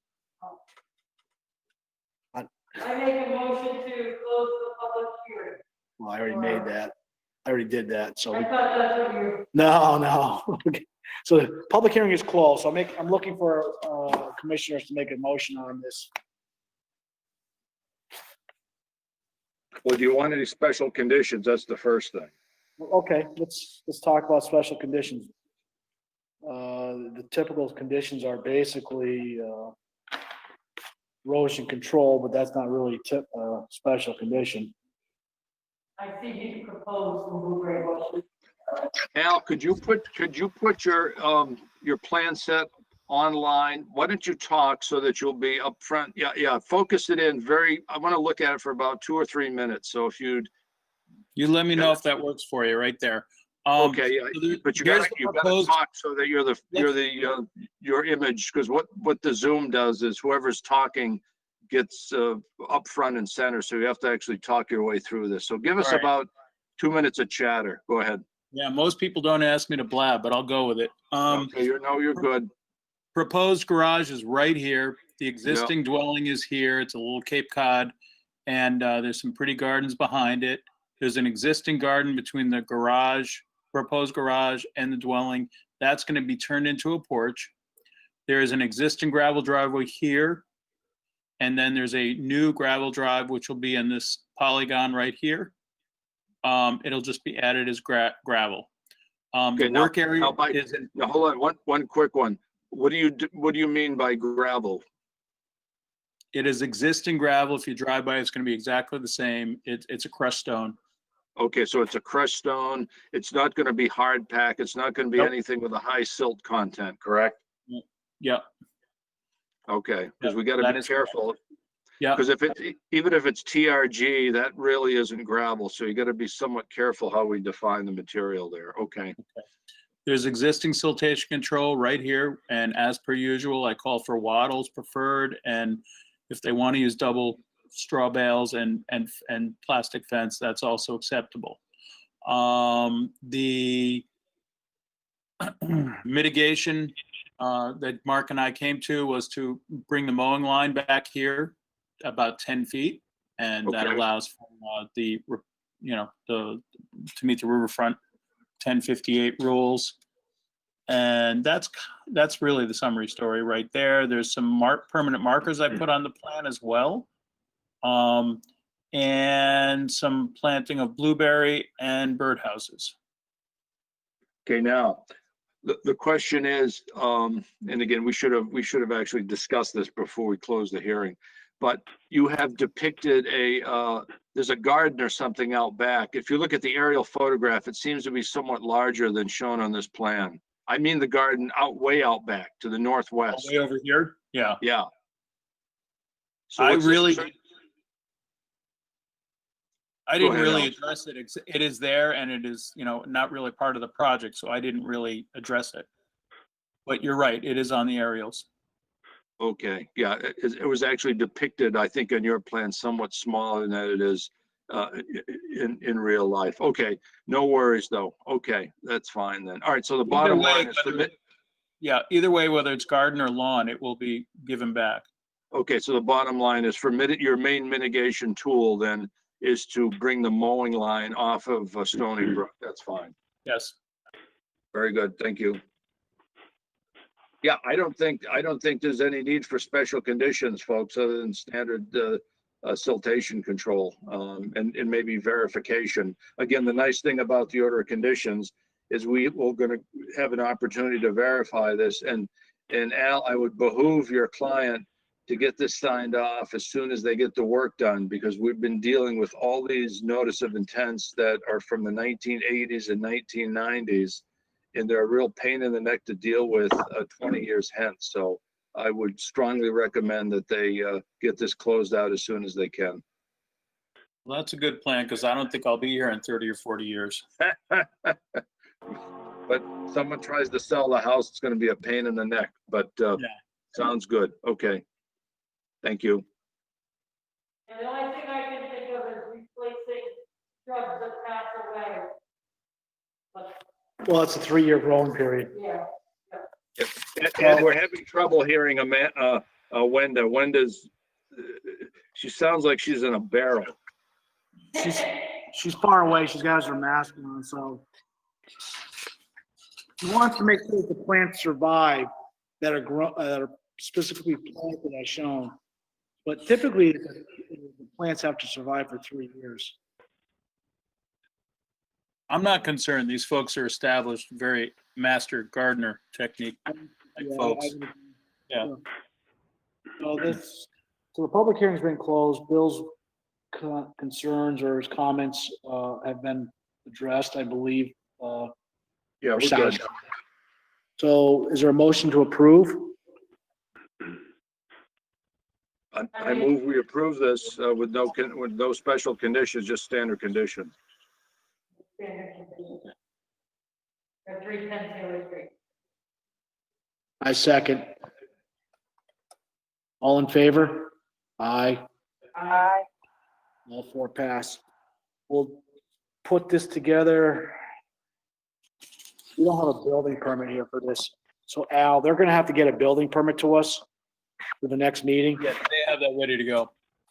So get that to Kathy, we'll sign that next meeting and get the order of conditions placed. Al, if you could send us the your EDEP share nickname so that we can actually fill it out on EDEP, that would be very, very helpful. Will do. Thank you. Hello? Just one quick question. I'm the contractor, and the question is, how do we get the building permit signed off on by the Conservation Commission? Well, our next meeting is October 13th. I don't know, since we approved it, can we all just stop by and sign it at Kathy's? If it's with Kathy, we still need to do the order of conditions. Yeah. Order of conditions has to be recorded at the registry of deeds also. So once we have the order of conditions filled out, that order of condition gets recorded in Northampton Registry of Deeds. At which point then we can assign the building permit. So we need to have that really in hand before. We can kind of do it concurrently, but they have to record that at the registry in Northampton. So do we have anybody have an idea? There's no way to advance getting the building permit signed off on by the Conservation Commission prior to the next meeting? I don't know if anybody around to sign it, or if we can just get a verbal. We'd have to convene a legal meeting, which would mean posting a separate meeting, and I think that really logistically doesn't really happen. Well, building permits are done during the 7 PM at our meetings, administrative duties and building permits. So if we take it out of order, you know, it's up to you guys. I don't know if we can or not. We got to clear the paper. Yeah, we got to clear the paperwork. Yeah, you have to clear the paperwork first. Conditions. So let's get the order of conditions issued as soon as possible. You have to get that to Northampton, get that recorded. We can then, at that point after it's recorded, we can sign it. I think we should be able to. Even if we fill it out and have it in hand, we should be able to sign it. So, do you have your building permit already started? Yes, the building permit has been approved. That's not true. The building permit application has been submitted, and to the best of my knowledge, the conservation is the only outstanding issue. So, Bill, did you know if you could talk to Mr. Griggs? I can. I'll talk to him again. I'll be talking to him by telephone tomorrow. I'll advise. Just advising that we kind of signed off on the certificate or permission hasn't been issued, it's been approved without issue. So that's the best I can tell you, Mr. Martin. Excuse me, this is John Giroux, the owner of the property. Yes. The contractor for the siding and the porch is different than Mr. Martin. So does that particular person need to go get a building permit as well and get that all in process? I'm not familiar with the siding. I'm sure there's a building permit for everything. I'm sure there's a building permit for that, but I've never signed one as a conservation commissioner for a siding or windows or roofing. No. My question is this because we're doing the porch and that had to go through the Conservation Commission, does he also need to do what Mr. Martin's gonna have to do? No, I think both contractors will be covered by this conservation permit. However, I believe each contractor has to file a separate building permit with the building department. Right, but you're suggesting that we need to. Subcontractor of another. No, my question is, you're suggesting that it has to go before the commission in Northampton. So is this also going to be required to go on that deeds issue? Building permit does not get recorded at the registry. Building permits are not recorded at the registry of deeds. The only thing that is recorded is an order of conditions. The conservation permit is recorded at the registry of deeds in Northampton. Okay, so everything else should go a little bit smoother then. The local permit for that. Okay. And again, if we could do this without having to go through the next meeting, that would be appreciated because we've been tying everybody up for so long. Understood. We can do the best we can. If Bill, you can talk to Mr. Griggs and let him know that technically it's been kind of approved and we'll have the application. If he wants to, if Mr. Griggs will take something and give him a start the permit, I don't know what his stance is on that. I'll talk to Greg tomorrow. Okay. All right, thank you. Okay, you're welcome. Thank you. Al, Glenn, thank you very much. Al, good to see you. Take it easy. Thank you. Thank you all. Good night. Be well. All the best.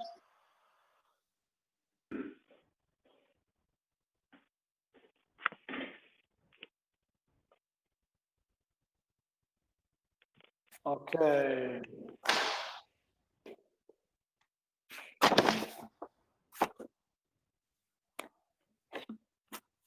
Moving on, item 5, continued notice of intent filed by Timothy Healy Associates, General Contractors, owners Brian and Jennifer King for proposed construction of a driveway, single-family dwelling and septic system with regards to property located on Amherst Road and known as map 2-B-3.2 in the town of Granby. Is there anybody out there for this project on Amherst? Yeah, Tim, go ahead. Amherst I'm Road. just, hoping Ward will be here shortly. I'm here. It's waiting for Ward Smith. I'm here. Ward Smith here. Oh, hi, Ward. Okay, I'm gonna recuse myself. You guys handle this one. I'm gonna go have a cup of coffee. Bill, why is Bill recusing himself? Bill and I have worked on projects under my, he's done engineering work for my, construction company before. Okay. He recused himself last time, I believe, also. Okay. I just don't remember last time, so. Yes, he did recuse himself last time. Sure. This is the new proposal where I changed from what was mine with Kevin out there. This is a different one. This is Amherst, according to this, it's Amherst Road, not Amherst Street. Amherst Road is different. Okay.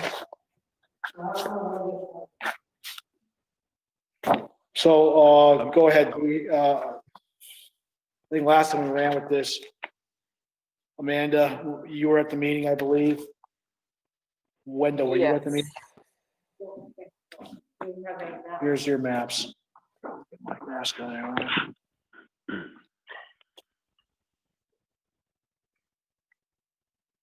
Mr. Smith, are you there? Yes, I am. Hi. Amanda, I think at this last project, we had talked about someone was going to have to take a look at the roadway. The roadway had been staked out by Mr. Healy. Is that correct? Correct. The roadway and the house had been staked out. So Amanda, you or Wenda had a chance to take a look at that? We did not get out there to that one either. That's fine.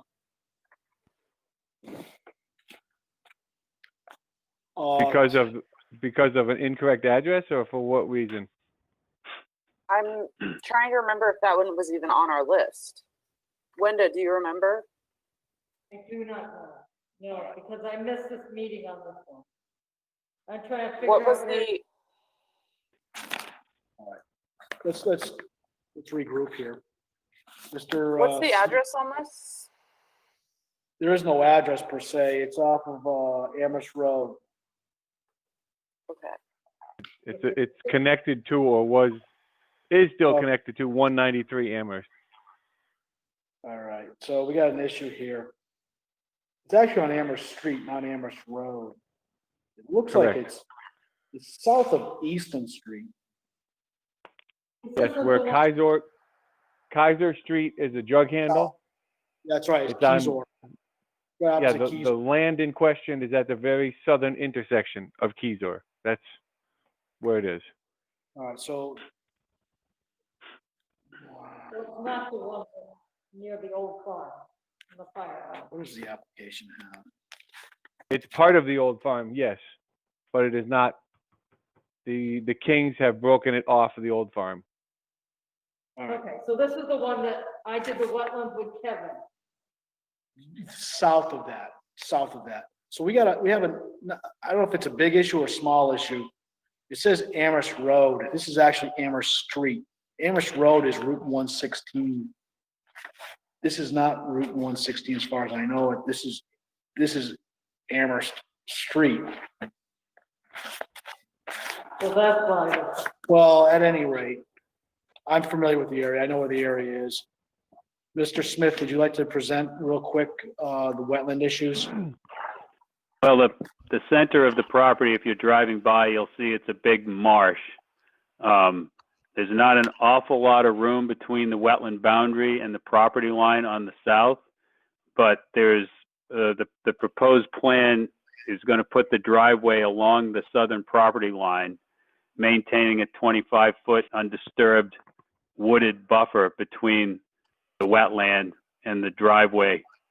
And then as you get back into the site, there's more and more upland, and the driveway will go in and hook around to the right to the single-family house site. There's another smaller wetland that goes off to the west in the opposite direction. And there's also a small, pretty marginal isolated wetland in the northern part of the site. None of the wetlands are going to be altered by the project. There's going to be double siltation barrier along the driveway where the wetlands are close. So Mark Stinson didn't have any comments, which is kind of unusual for Mark Stinson, but when he issued his file number, he had no comments, which I took as a good thing. Yeah, I issued August 4th, 2020. It appears to be all buffer zone work.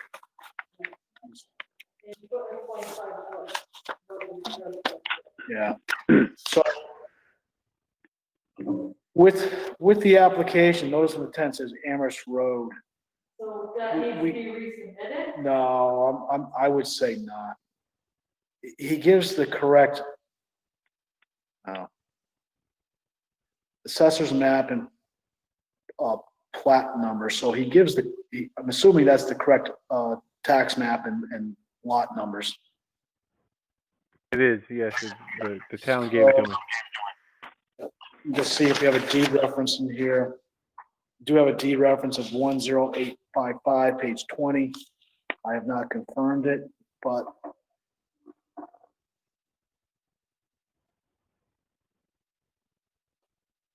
I mean, I pulled that off the deed from when they broke off the survey back in, I think they surveyed it off in the end of 19, I believe it was. So I pulled that information off of there. I'm assuming that deed reference is for the whole piece because they probably have not conveyed that smaller piece. So. That's correct. Both those lots, the two lots shown on that page, parcel 1 and parcel 2, are both on that same plan and book. Sure. Yeah. Until they convey out the smaller piece, we'll have a description. You need a culvert under that driveway. Sorry, I didn't hear the question. Mr. Smith or Mr. Healy, is there a culvert going in anywhere on this driveway? I think there is. You have a culvert going in. There's 3 culverts. Yep, there I see the one down. Yep, I see there's 1, 2, 3. And I think those are just to make sure that water doesn't back up on the uphill side of the driveway. There are no intermittent stream crossings or anything like that. Okay. They're not, it's not like culverts that need to meet the stream crossing standard or something, because there are no streams in those areas where the culverts are proposed. That's just to make sure that water doesn't back up behind the driveway and cause a washout or something. Do you have an approximate size of those culverts, or I can't read the plan, it's too small. I believe they're 12 and 15-inch diameter culverts. Placed at grade, obviously, not. Correct. Not grade. Okay. I believe the first 2 closest to Amherst Street are 12, and the one 3/4 of the way down the driveway is a 15-inch, I believe. I'm guessing, but I'm pretty sure that's correct.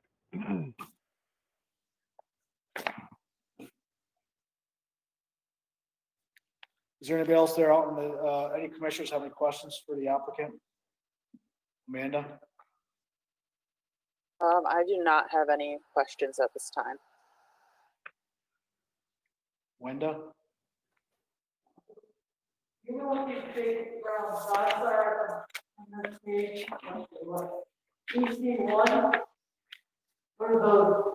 Are those trees? So I don't know who can answer this, whether Tim or Mr. Ward Smith could answer on sheet EC-1. On the southerly side of the driveway, or southerly and westerly side, there's some round structures. Are those trees or are those? I'm trying to find it. EC-1, you said? EC-1. I believe it says soil and gravel.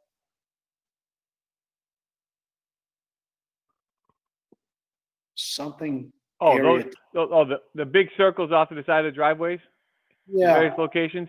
So Yes. they just bumped out the silt fence and things so that we can stockpile the material temporarily while we're building the driveway.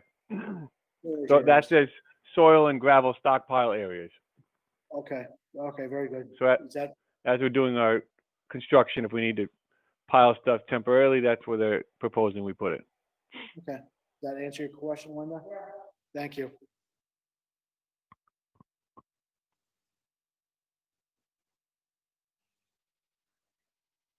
I don't have any questions right off the bat. Seems pretty straight. What's the topography or the elevation of the house versus the beginning of the driveway? Could you repeat that, please?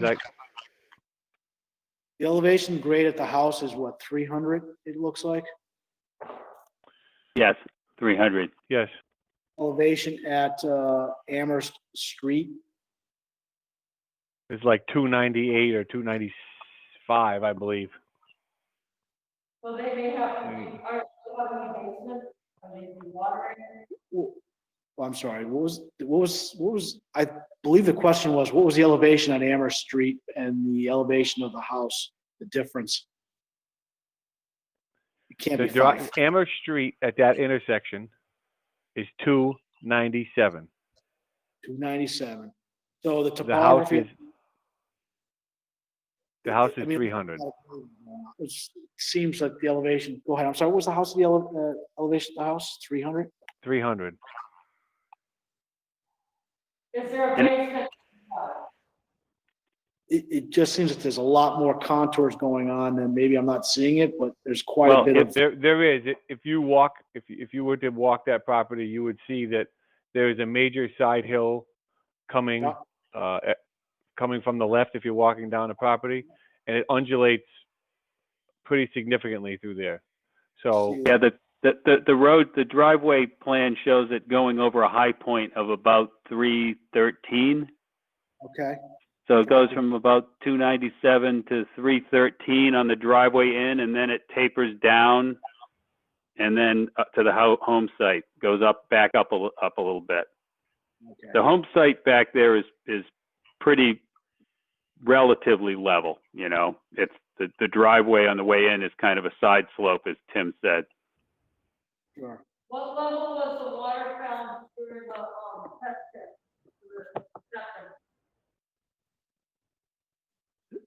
Wendell asked if the elevation of the groundwater table, what the elevation was for the septic perk test relative to the topography. Like 289, I believe. I have to look at the perk test here. 11 feet below there? I could see that. Yeah. Okay. Okay. I can't tell that. No, it's hard to. 289, I believe. 98. Right. So, any other commissioners have any comments or concerns? So they should not have to do water. It should be above the water. Well, at any point, Wendell wants to know, Tim, at any point, do you expect to dewater any part of this project, such as the foundation? Well, I mean, obviously, I can't answer that until I get there. I hope not to. When we did the perk tests, we dug a hole down as deep as the machine would go, which was probably, well, let's see if this is 305, probably 295-ish. And we found there was no water. I know it's not the end all and be all, but the site does slope, if you're looking at the house, from the main wetland down pretty significantly. So I'm hoping it goes under the parcel, so I don't have to dewater it. I am planning on putting French drain that daylights, Sure. which is Total. indicated on there, but I'm not, I'm hoping not to have to dewater it, for sure. So any other comments, concerns by commissioners? Yeah, if they have to do water, we don't want that stuff as well. Well, obviously, if you're dewatering at any point, Tim, that you don't direct discharge into a wetland. I'm sure Correct, you know. I believe on the details, there is a dewatering, Yep. Basin as required, it says. Yeah. Yeah. Yep, I see Right. that, yep. I got that on EC-2. Okay, so anybody else there in the general public for this Amherst Street project? Any comments, concerns, pro, con? Opening up to the general public?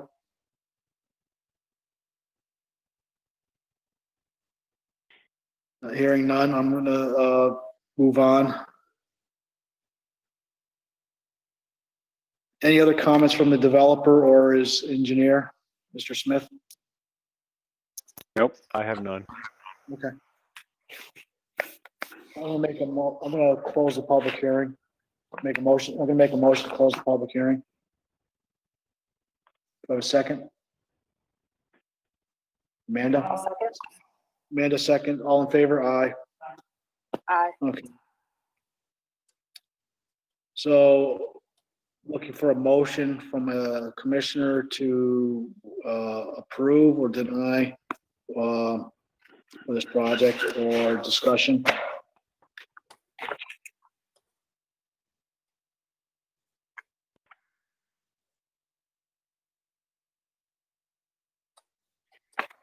Nope. All right, I'm gonna make a motion to approve the project as presented. And let's pull the form out. What is this? This for the what approval? This is gonna be a negative? No.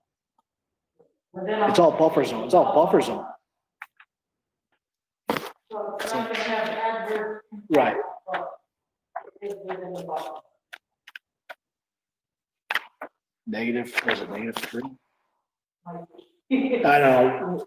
Pull out do we have, oh, you don't have internet access. Amanda. Yeah. You have, which one is it gonna be? So this I'm would not be, sure. I don't have the form in front of me.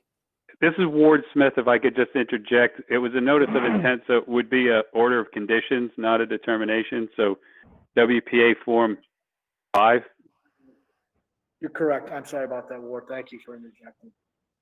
So it's order conditions, make a motion to approve as submitted with, general order conditions. Standard orders. Any special conditions we want to issue? I mean, it's pretty well outlined on the plan. Do we want monuments or anything? They're in the woods. I don't think we need monuments. Amanda, you don't think we need monuments out there, do you? Amanda? No, I think it's fine. Okay. Yeah, so we've approved, we'll do the standard order conditions. And we'll Wait, have. did we approve it? You made a motion. I made a motion, sorry. It's late. Sorry about that, guys. I will second. Second. All in favor? Aye. Aye. So Ward, I'm sorry, Amanda. Didn't mean to overstep. No, it's you on okay. What we'll do is we'll get these orders typed up for the next meeting. And I guess at that time, if you want to bring in your building permit too, we'll sign that. And so you should be good to go at the next meeting. Okay. I have one question, if you don't mind. So I understand the order of conditions have to be documented there at the Registry of Deeds. And I Correct. understand you need the building permit and everything for the next meeting. Does any of this in any way, shape, or form prevent me from, like, starting to put the silt fence out? Because you guys are gonna want to inspect that, like, all that stuff. Can I do all that without, as long as I don't That's cut a- any trees or move any dirt? That's a good point. You could start doing the silt fence. I don't have a problem putting the silt fence in early. Any commissioners have any issues with that? Nope. No, yeah, you can go right ahead, knock yourself out, put the silt fence in, erosion control, whatever method you've outlined. And that's, we'll inspect it and then you can go about your business at the next meeting. We'll have everything hopefully issued at that point.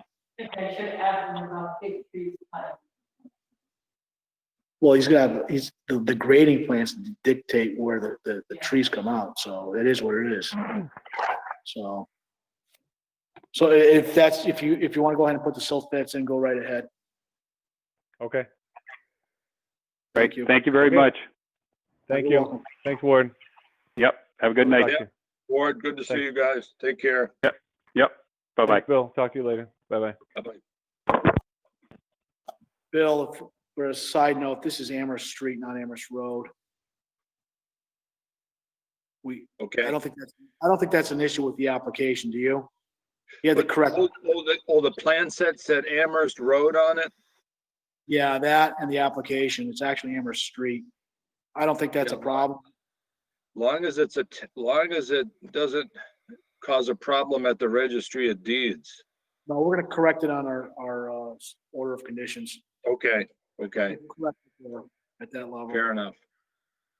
Just wanted to make you, I didn't think it was that big of a deal. I mean, if it said Burnett Street and we're on Amherst Road, then that's a different issue. Right, yeah, that's just a typo. That's just a typo. Very good. Okay, let's move on. We have lots of paperwork to do.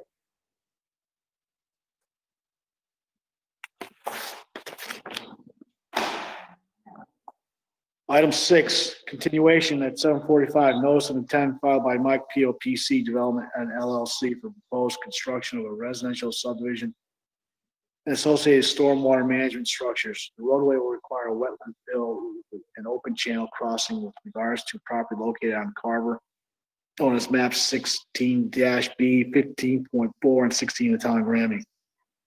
Anybody out there for Mike POPC Development? I'll make the motion to continue it to October 13th. Wenda has made a motion to continue to October 13th. I'll second. All in favor? Aye. Aye. Aye. Wenda? All in? Yeah.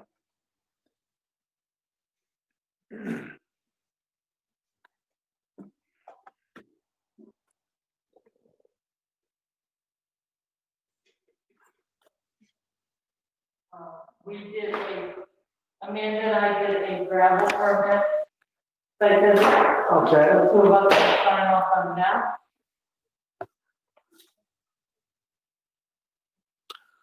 Which one? The one on Chickadee Street.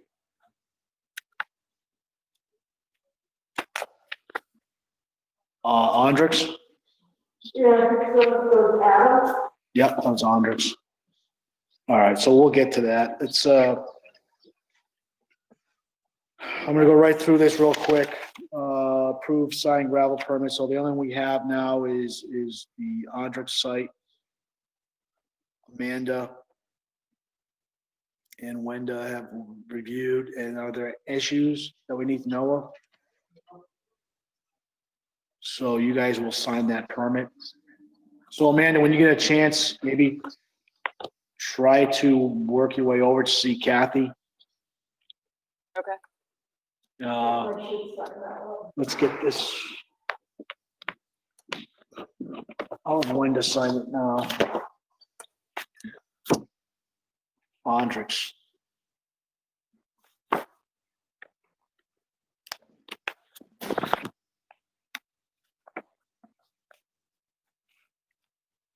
Do we want to approve it or do we? No, it's just a standard permit. That's all. We don't. They don't have to vote. I'm sorry, what was that, Amanda? We don't have to vote or anything? I don't think so. I have to recuse myself and Bill has to recuse himself. So I think we have to approve it or disapprove it on a date. Well, yeah. All right, Wenda. Do you have any issues with out there? Nope, looks good.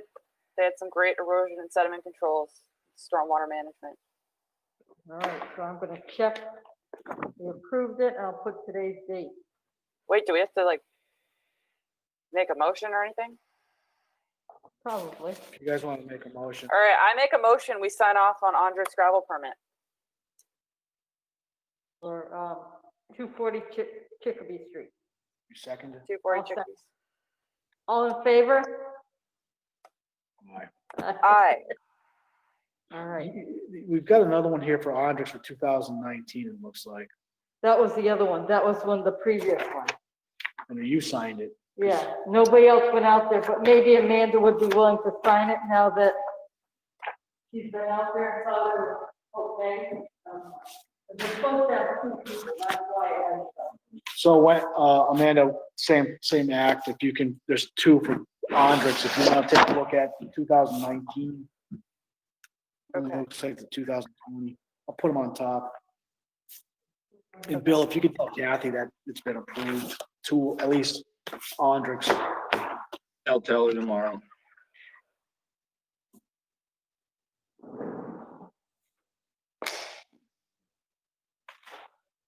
$8:56. You know, the last 2 meetings we got out at 9 o'clock sharp. Let's see if we can make it 3 in a row. Wait, we have Alex. Yeah, Alex is here, the Boy Scout. Okay. Just want to make sure we don't forget because he wasn't Yeah, on our bring Alex up. original list. Here he is. How's it going? Sure, let's get Alex so he can, I got school tomorrow, so, yeah. So go ahead, Alex. Yeah, I saw that you had submitted some stuff from, some sketches, some invasive species, about clearing out some, looks like some, burning bush and some other things. Yeah, exactly. So I guess this is sort of just a follow-up from 2 months ago. You guys requested that I make a map of sort of where the trail was and where the invasives were and what I was planning on taking out. So I have that right here, and I think Amanda sent it out to you guys. She was able to come out yesterday and help with some of that. I'm trying to think what else. I'm putting in a water bar, as well as sort of improving existing water bars to help channel the water a little bit better. And I was curious if you had any questions about that after seeing the map. I don't know if you've been able to look at that. Could you have the map in front of you? Huh? Do you have the map with you? I do. It's like a little bit long. I can try to, I don't know if this. You can hold it up to the camera, we should be able to see it. Looks good. Pretty good.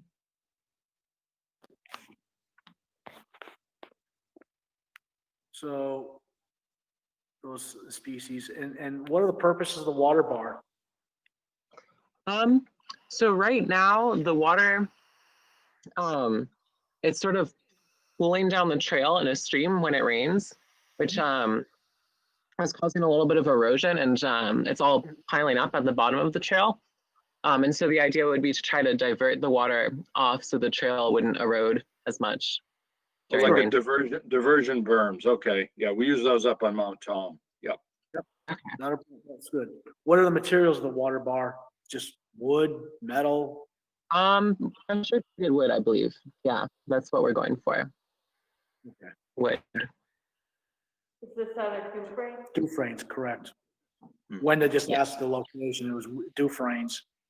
So. All right, yeah, sorry, I should have clarified. Well, no problem. So, He's gonna upgrade some water bars. yes. And then he's like to put in more.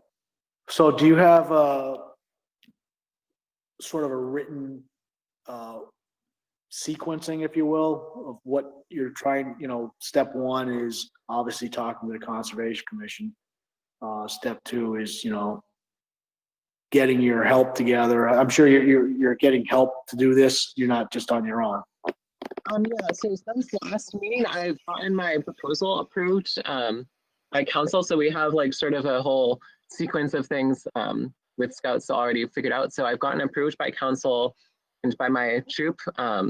right now is just getting your approval. And then I'm also working, I'm still trying to get in contact with Jeremy Carrier, who's involved at Dufresne's, and some other stuff about disposing of the invasives. My plan would be to burn them right now.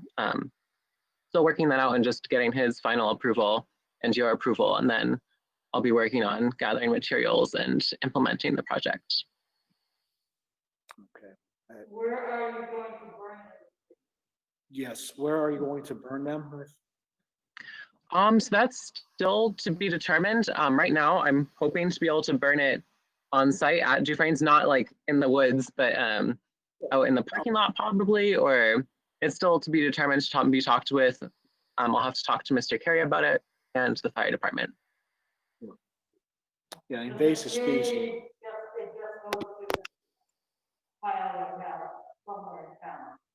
Yeah, but then the invasive species could take off from there. So the correct thing is probably just to burn them, so Amanda, Bill, what did we do, and Wenda, what did we do last time with the other Eagle Scout project on, was it Bachelor Brook?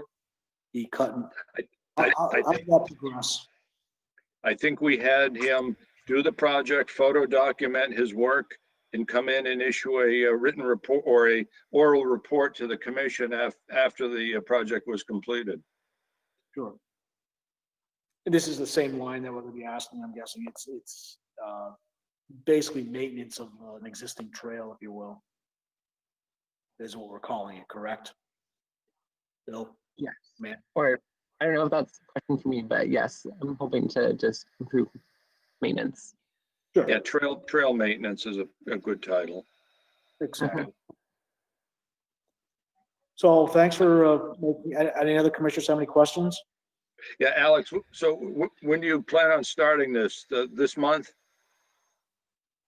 Ideally this month. I guess it's a matter of how quickly I can get things off the ground with Mr. Carrier and the fire department, but ideally this month or early October. Okay, and how many of your colleagues will be working with you? That's still to be determined. I guess it's how many people from my troop will volunteer, but I'm thinking probably 10 or 12 people. We'll have to work out distancing and how we'll do scheduling, or if we'll have people come in shifts, but probably no more than 10 people at a time or 12 people at a time. Okay, and they'll all be members of your scout troop? Most likely, primarily members from my scout troop, but possibly a few other people as well. Okay, fair enough. No, good. Again, take photos and report back to us when you're complete, and we applaud you in your efforts. All right, thank you very much. Oh, sorry. There were a couple other things we had talked about when we were out there. So some of the burning bush is like massive tree-sized burning bush that they're not going to be able to dig out, and they can cut it to the ground, but it is going to grow back. So do we have any other ideas of what we would want to do, or should we just cut it and just, have that be good enough? Well, is there an approved chemical agent that one could apply to the cut stump for burning bush? I believe there is, but you need to be a licensed pesticide applicator to do that. So that's not something that they could do. So, Amanda, you kept coming back, cutting it. Would it eventually die? Or is it that? You could hope so, but I heard that it's very, very, very hard. And like the bigger the tree is, the more root mass it has underground. So that means it has all that stored up energy to just keep producing. I know. I've seen it in woods too, where it's just all over the place and it's pretty nasty. So that's where it is in there. It's like I was going to say it's like staghorn sumac, but staghorn is very easy to extract by hand. That burning bush is very difficult. And staghorn's native, and it's actually really beneficial food source because it's like the only thing in the early spring when bears emerge from hibernation. But anyways, would we as a commission be interested in having someone who went in after the project was done to do like cut stump stuff? Or is that just... I don't think that's a bad idea. I think because of all the effort that has been put into that to this point, why not I would say take advantage of Alex's work and not let it go to the wayside. You would have to mark the stumps Yeah, we And could, give us a number, so we can find out, maybe some company would volunteer to go out and do that. possibly. Yeah, I think we'd have to communicate with the Parks Committee, because I'm sure they have money in their budget for this. They could budget some money to hire a licensed applicator to put the chemicals on the cut stumps. But again, that would have to be coordinated through the Parks Committee.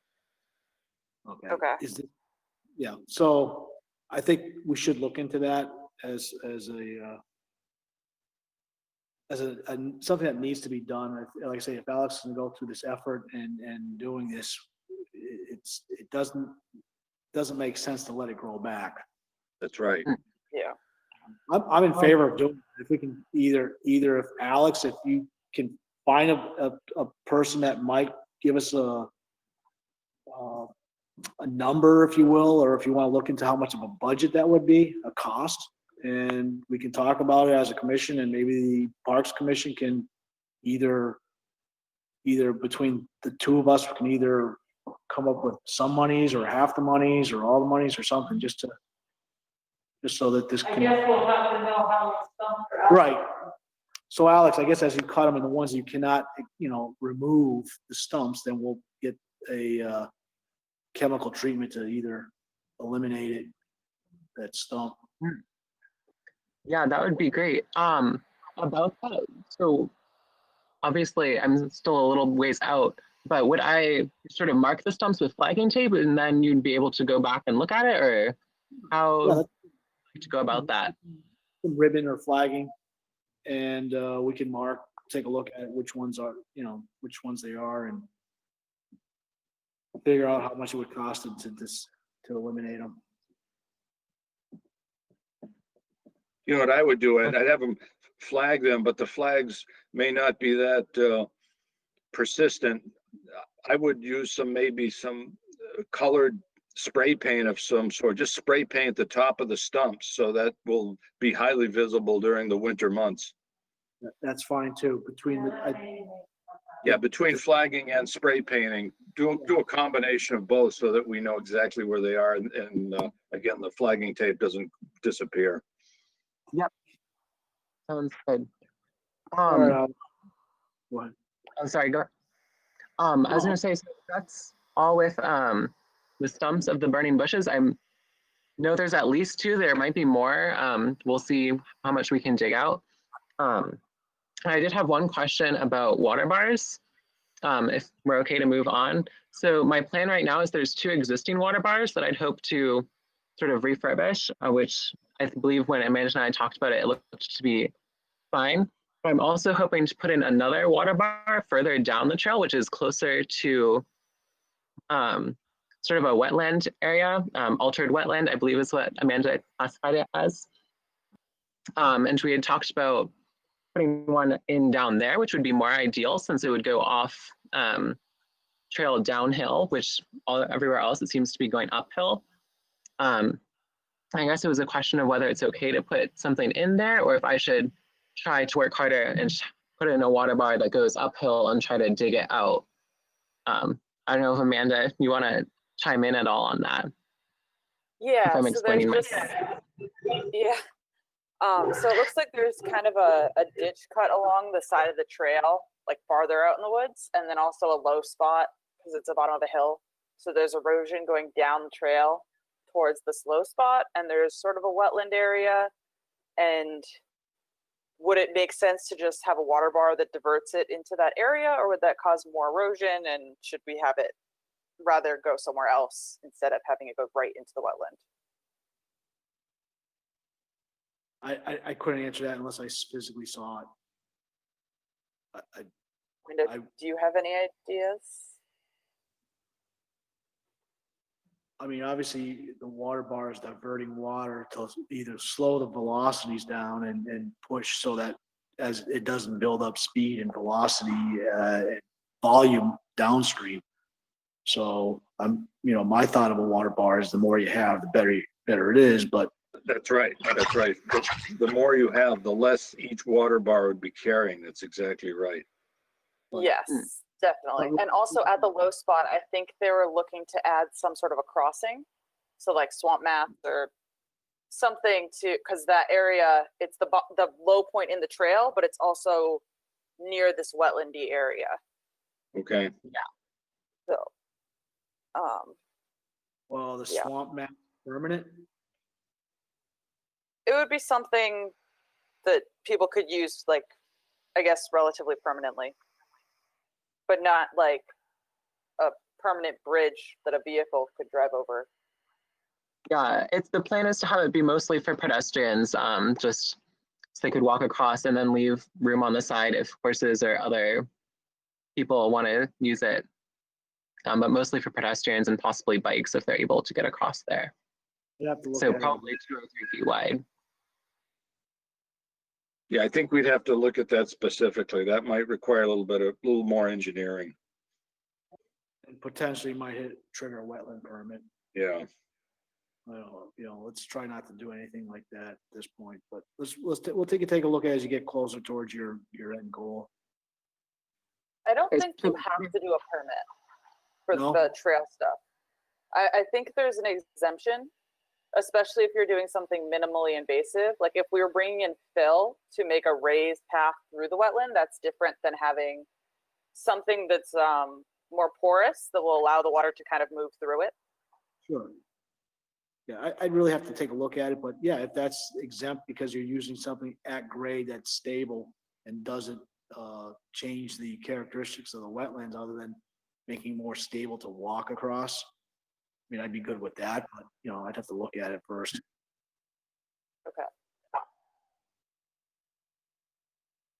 Okay. I just have to need more detail on it. I'm fine with it. I just need some more detail. I think that's fine. Because there's You want to nothing put worse. together some ideas, Alex, like some examples of different types, and maybe you can just email it to us so that we can take a look. Does that mean I should come back to the next conservation committee meeting, or is that something that can just be permission can be given via email or yeah. You know what you could use, Alex? Are there any red cedar or white cedars out there that you'll be taking down? I don't believe so, no. Yeah, because Or my not that thought I'm is, you might want to use some fallen trees that are decay-resistant trees like cedars that you can maybe tie together with some cables or something to make your own essentially in-place swamp mat rather than importing pressure-treated material. But if you can use some existing non-decaying trees from the site, that might actually be a pretty cool thing to do. Hemlock. Hemlock's a good one. We've got that. Oh, hemlock, okay. Yeah, hemlock would work. Would that have to be cut down on site? Is that? Well, I'm thought there's probably a lot of fallen trees out there, are there not? Yes. Yeah. There's a bit of dead wood. I don't know in your area, but in general, in Duke. We could scour the area looking for down trees. Yeah, scout, have the guys walk around, grab some specimens, haul them back to the site, and we'll tie them together rather than, I hate like heck to have to cut down fresh trees just to make a swamp mat. You may as well try to repurpose trees that have already fallen. I'm sure there's some in the area. That sounds great. It's a good, very fine project. Very, very good. Thank you. Yeah. All right, so I'll get back to you about what we'll build it with if we can find hemlock or something to use. Okay. And again, so should I just email about that, or will I have to come back to the next conservation meeting, commission meeting? Maybe email us and then come on back to the next meeting, and at that time we'll have reviewed your email submittals and we can have a little more information to discuss this with you from. Okay. Okay. So again, yes, send us what you have and we'll review it rather than try to do it at the spur of the moment. If we have something beforehand, we can put a little more thought into our review. Yeah, I'm sorry about this being a little bit more last minute. No, that's fine. No worries. And about the water bar, I don't know if others of you are going to make a site visit, but I plan on trying to not put it in the wetlands. I put on the map sort of had one idea that would be a little bit closer, and then one that would be further up, which I think Amanda said should be good, and wouldn't be in the way, and divert it in the other direction. Would one be preferable over the other, or think it's okay to go ahead, or require more information? I'm gonna leave that to Amanda. I have not been to the site. I trust Amanda's judgment if we're thinking more water bars or different positions, but any work outside the wetland, I think would be okay. If you start working close to the wetland or in the wetland, that's gonna be a problem. I don't think we should do that, but Yeah, and it might actually be okay once you repair those first two water bars. It might significantly reduce the runoff lower down, and it might not actually be as much of a problem. Right. So I don't know how many times you'll like be going out in the field, but maybe you could kind of space it out and see how improving the existing water bars impacts the runoff before adding a third one. Might make it a little easier on yourself. Yeah, that's definitely something worth thinking about. I think my hope right now would be to do the project in a couple of days, consecutive days, hopefully, but that's definitely something worth thinking about. But otherwise, would it be okay if I did not put it in there, to put it in the other location further away in the other direction of the wetland? Yeah, and it's also farther away from the wetlands, so you could probably, instead of trying to force it to go uphill to the other side, like we had kind of talked about, if that's not really realistic, it might be easier to just put it on the lower side, because it is farther away from the wetland. It's not right into the wetland. Good to know. Thank you. All right. So in terms of next steps, I should plan on figuring out alternative ways of using the bridge and using some fallen trees to build that, and then send that in an email, and we can talk about it later. But sounds like a plan. All right. Cool. Thank you so much. This was helpful. Okay, Alex. Hey, thank you. Well done. Thanks very much. All right. Thank you. Bye. Bye-bye. Thank you.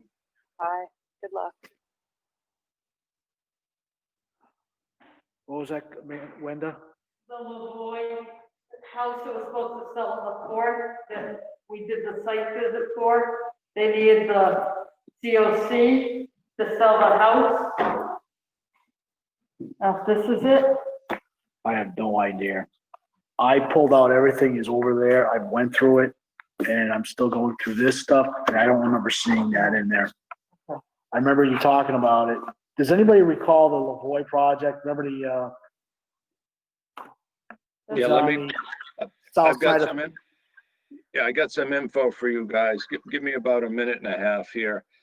I'm on this land acquisition committee with Brian Hoschild and Jimmy Tromke. It turned out that that parcel that was to be moved out of 61A was actually one of Jerry Lavoie's properties behind his commercial garage. You remember the commercial garage on the south side of the street? yes. Yeah, well, it turned out that that parcel, which was a pretty good sized parcel, included his gravel operations and his on-site pond. There's a circular pond out there. So to make a long story short, the town had right of first refusal for acquiring the property. Brian Hoschild, Jim Tromke, and I met a couple of weeks ago on a Friday morning to discuss. We brought in David DeRocher to see if there's any potential for extractable sand and gravel from that site. I think we all agreed Jerry probably took everything out as far as he could legally go in proximity to the water table. And apparently that property now has, or is in the process of being conveyed to a new party that hopes to erect some sort of a small solar, for-profit solar facility on the property. But that was the property that was Jerry Lavoie's old sand and gravel operation. All right, but the one for the COC, they needed to sell it was the little house across the way. Yeah, there was one across the street that needed a certificate of compliant. That was attorney Jim Muir. I don't know if you guys took a look at that email thread, but there was an issue involving Jerry Lavoie's house, which used to be known as 143. I think it is now 147, and the property to the east, which actually required an order of conditions for some work. So there are 3 or 4 properties involved. They're all Lavoie properties. And I think we finally got that resolved. So Amanda and I did a site visit. And they need their COC, they were supposed to close on September 12th. Amanda, why don't you? And I can't hear Wenda. Have her talk into the microphone. She's really echoey. I can tell you what she's trying to say. So we Okay. did a site visit. They needed to close the sale on the 4th. We didn't have our meeting until the 8th. I think everything looks fine, but it's been so long since the project was actually completed that we weren't really 100% sure where we were supposed to be looking, but we called the realtor and he told us where it was and it all looked fine. So unless there was anything really strange in the order of conditions, like some special condition that we weren't aware of, it looked good. Okay. And then I think they might have called you at some point. Yes, they did. Yeah. Attorney Jim Merrick called me and he said he did talk to Amanda. So everything's consistent there. I think everything's fine then. But we do have to sign off on it because it's an outstanding order of conditions. It's not Actually, on one of them was an RDA and one was an order of conditions. I think the one that was the order of conditions is not the property being sold.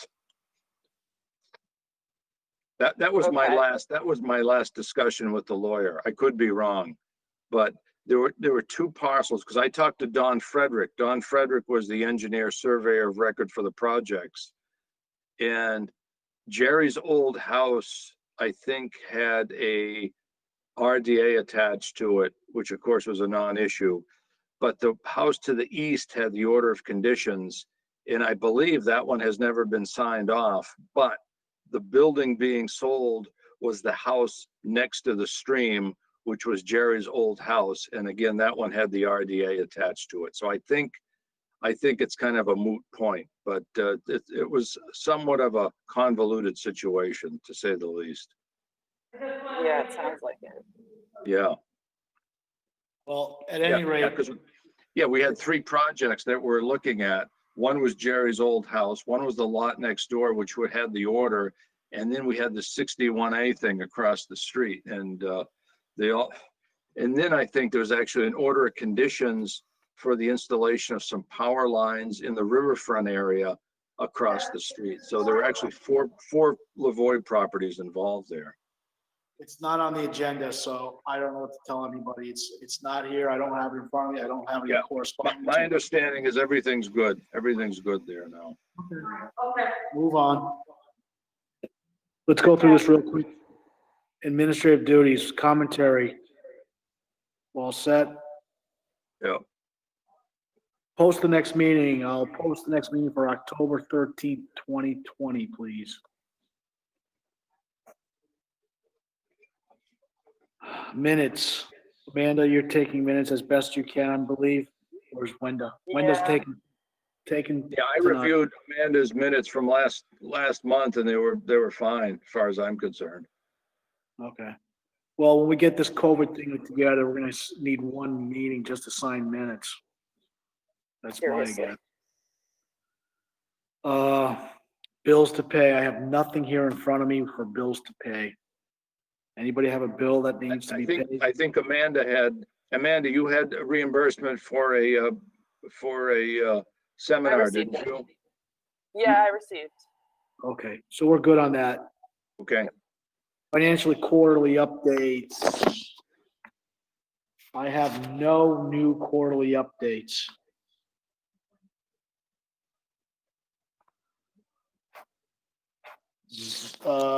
Notices and ZBAs. Under the forest cutting plans, I have nothing. All signed up. Nothing. On the correspondence. Continue with the correspondence.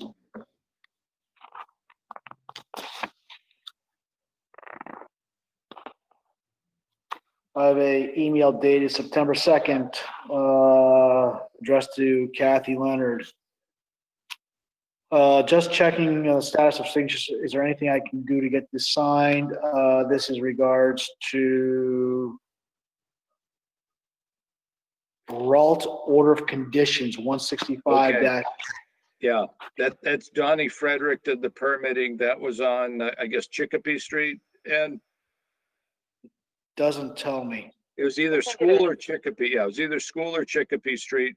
We approved it a couple of months ago, and I guess they physically need a sign off on the order of conditions. That house is already built, I believe. Yeah, again, my thought is if they can take a verbal sign off based on the video of this meeting, I'm fine with that. If they need a physical signature, then that becomes a problem with the code. The problem is it's not recorded at the Registry of Deeds, I'm guessing. Yeah. We gotta do the paperwork on that.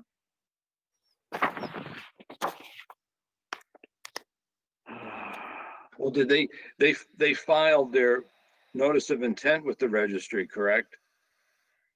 No, we haven't done the order of conditions. Oh, so the order of conditions hasn't been released then. Okay. Didn't we send that email to DEP? Mass DEP had. I thought that was all taken care of. I Yes, thought it so. was all taken care of and they could do the development, but they have not submitted it to the registry. Therefore, they have not done the whole needing the COC thing. Because basically it's not recorded right now. That's right. So I think they're ready to get it signed off, like complete. It's not 3 years. It hasn't been 3 years, but we usually do it It's only 3 years if you do a replication, or Okay. if you need that much time. I don't Right. think there is a replication, so as long as it's stabilized and complete. Yeah, so that's a good point. So we need to get that printed out, because we've already done it. It's already been done. It just needs to be printed and signed so that they can record it in Northampton. See, I'd be happy to do a virtual signature, but are you guys set up to do virtual signatures on your computer? I am. Not really. I can try. You can use, if you have Acrobat Professional Ed, you can do a virtual signature. Do not have Acrobat Professional. So, There must be another way to do it. well, I'm sure there is. Yeah. If you want to take yours and do it virtually, and then send it to me, and then I'll just print it and sign my name. I don't care. I guess. Yeah, but if somebody, now, do we have the order of conditions digitally? I'm sure it's somewhere, because we filled it out with the, it was either Acrobat or we filled it out with Microsoft Word. I'm sure we saved it. Yeah, if somebody can get that to me, I'll convert it to a PDF and then I'll do a digital signature to start the chain. It's got to be on one of these computers. I don't know which computer it's going to be on. Let me look at something here.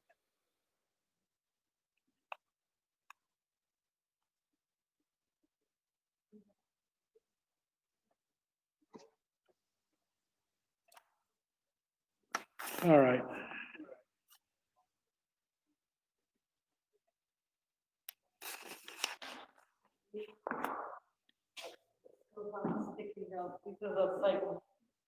Go to the building inspector, their sign, where were those forms? Kathy's down. The building permits? Yeah. It's like the first.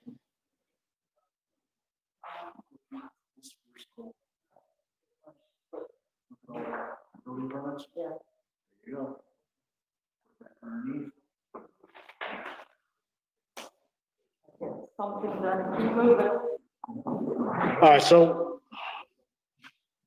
Bill, if you can find it, just print it or do your e-signature if you want. Me. Or send it to Kathy. Kathy will print it and then I'll make a trip down there. All right, we proved that October 2019, it looks like. It's been almost a year. So if we could print it and get it to Catherine, get it to Kathy, she'll All print right. it, down, All sign right. it. I'll have to, And yeah, I'm sure Donnie Frederick put it on. I'll coordinate with Don Frederick because he did the engineering on it. Okay, I got a bunch of things to do here. Fair enough. Next item. Email dated September 8th, 2020. This is from Steve LaPlante regarding the request for certificate of compliance for 193 Amherst Street. He's asking, should I receive something in the mail? Do I need to pick something up? I remember it being approved, but I'm not sure what happens next. Again, the same thing. I believe we approved it. We just need to print it out and sign it. So same course of action if we can get that to be printed, 193 Amherst Street. I don't know. Hold on. I might have that right here in front of me. Hold on. Is this Kaylee Quenneville? No, that's the 193 Amherst Street. I think that's the old farm. Oh, yeah, it's one of, yeah, the farm's been subdivided in about 5 different lots now. That's the, oh, here it is here. It says Lot 4 Amherst Street, north of 193. Okay, so this one is the one next to 193. All right. Same course, septic system, Bill, if I can refresh your memory, it was a septic system next to the old farm. Yeah. It says construction of single-family dwelling with associated lawn, septic system, driveway, and detached barn. Look at it, you're on the wrong one. That's the wrong one.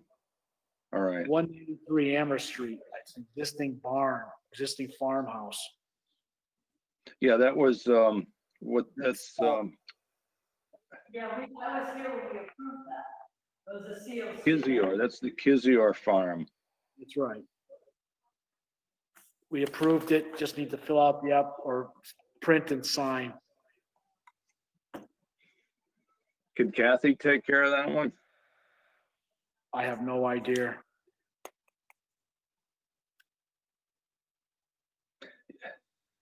You know, I hate to keep harping on this, but if we had a technical helper during the week, that would make life a lot easier for us.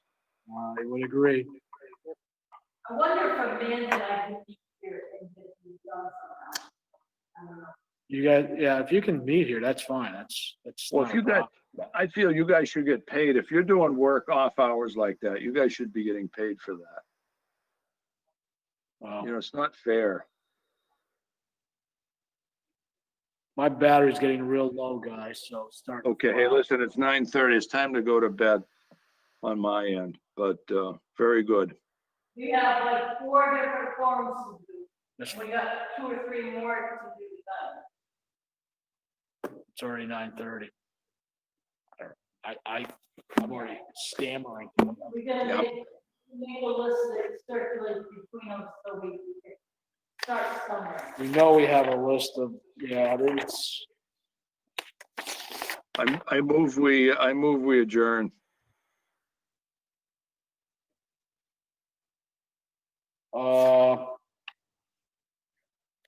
Anybody want to second that? Second. All in favor? Aye. Aye. Okay, guys, thank you so much. Long meeting. We got a lot done though.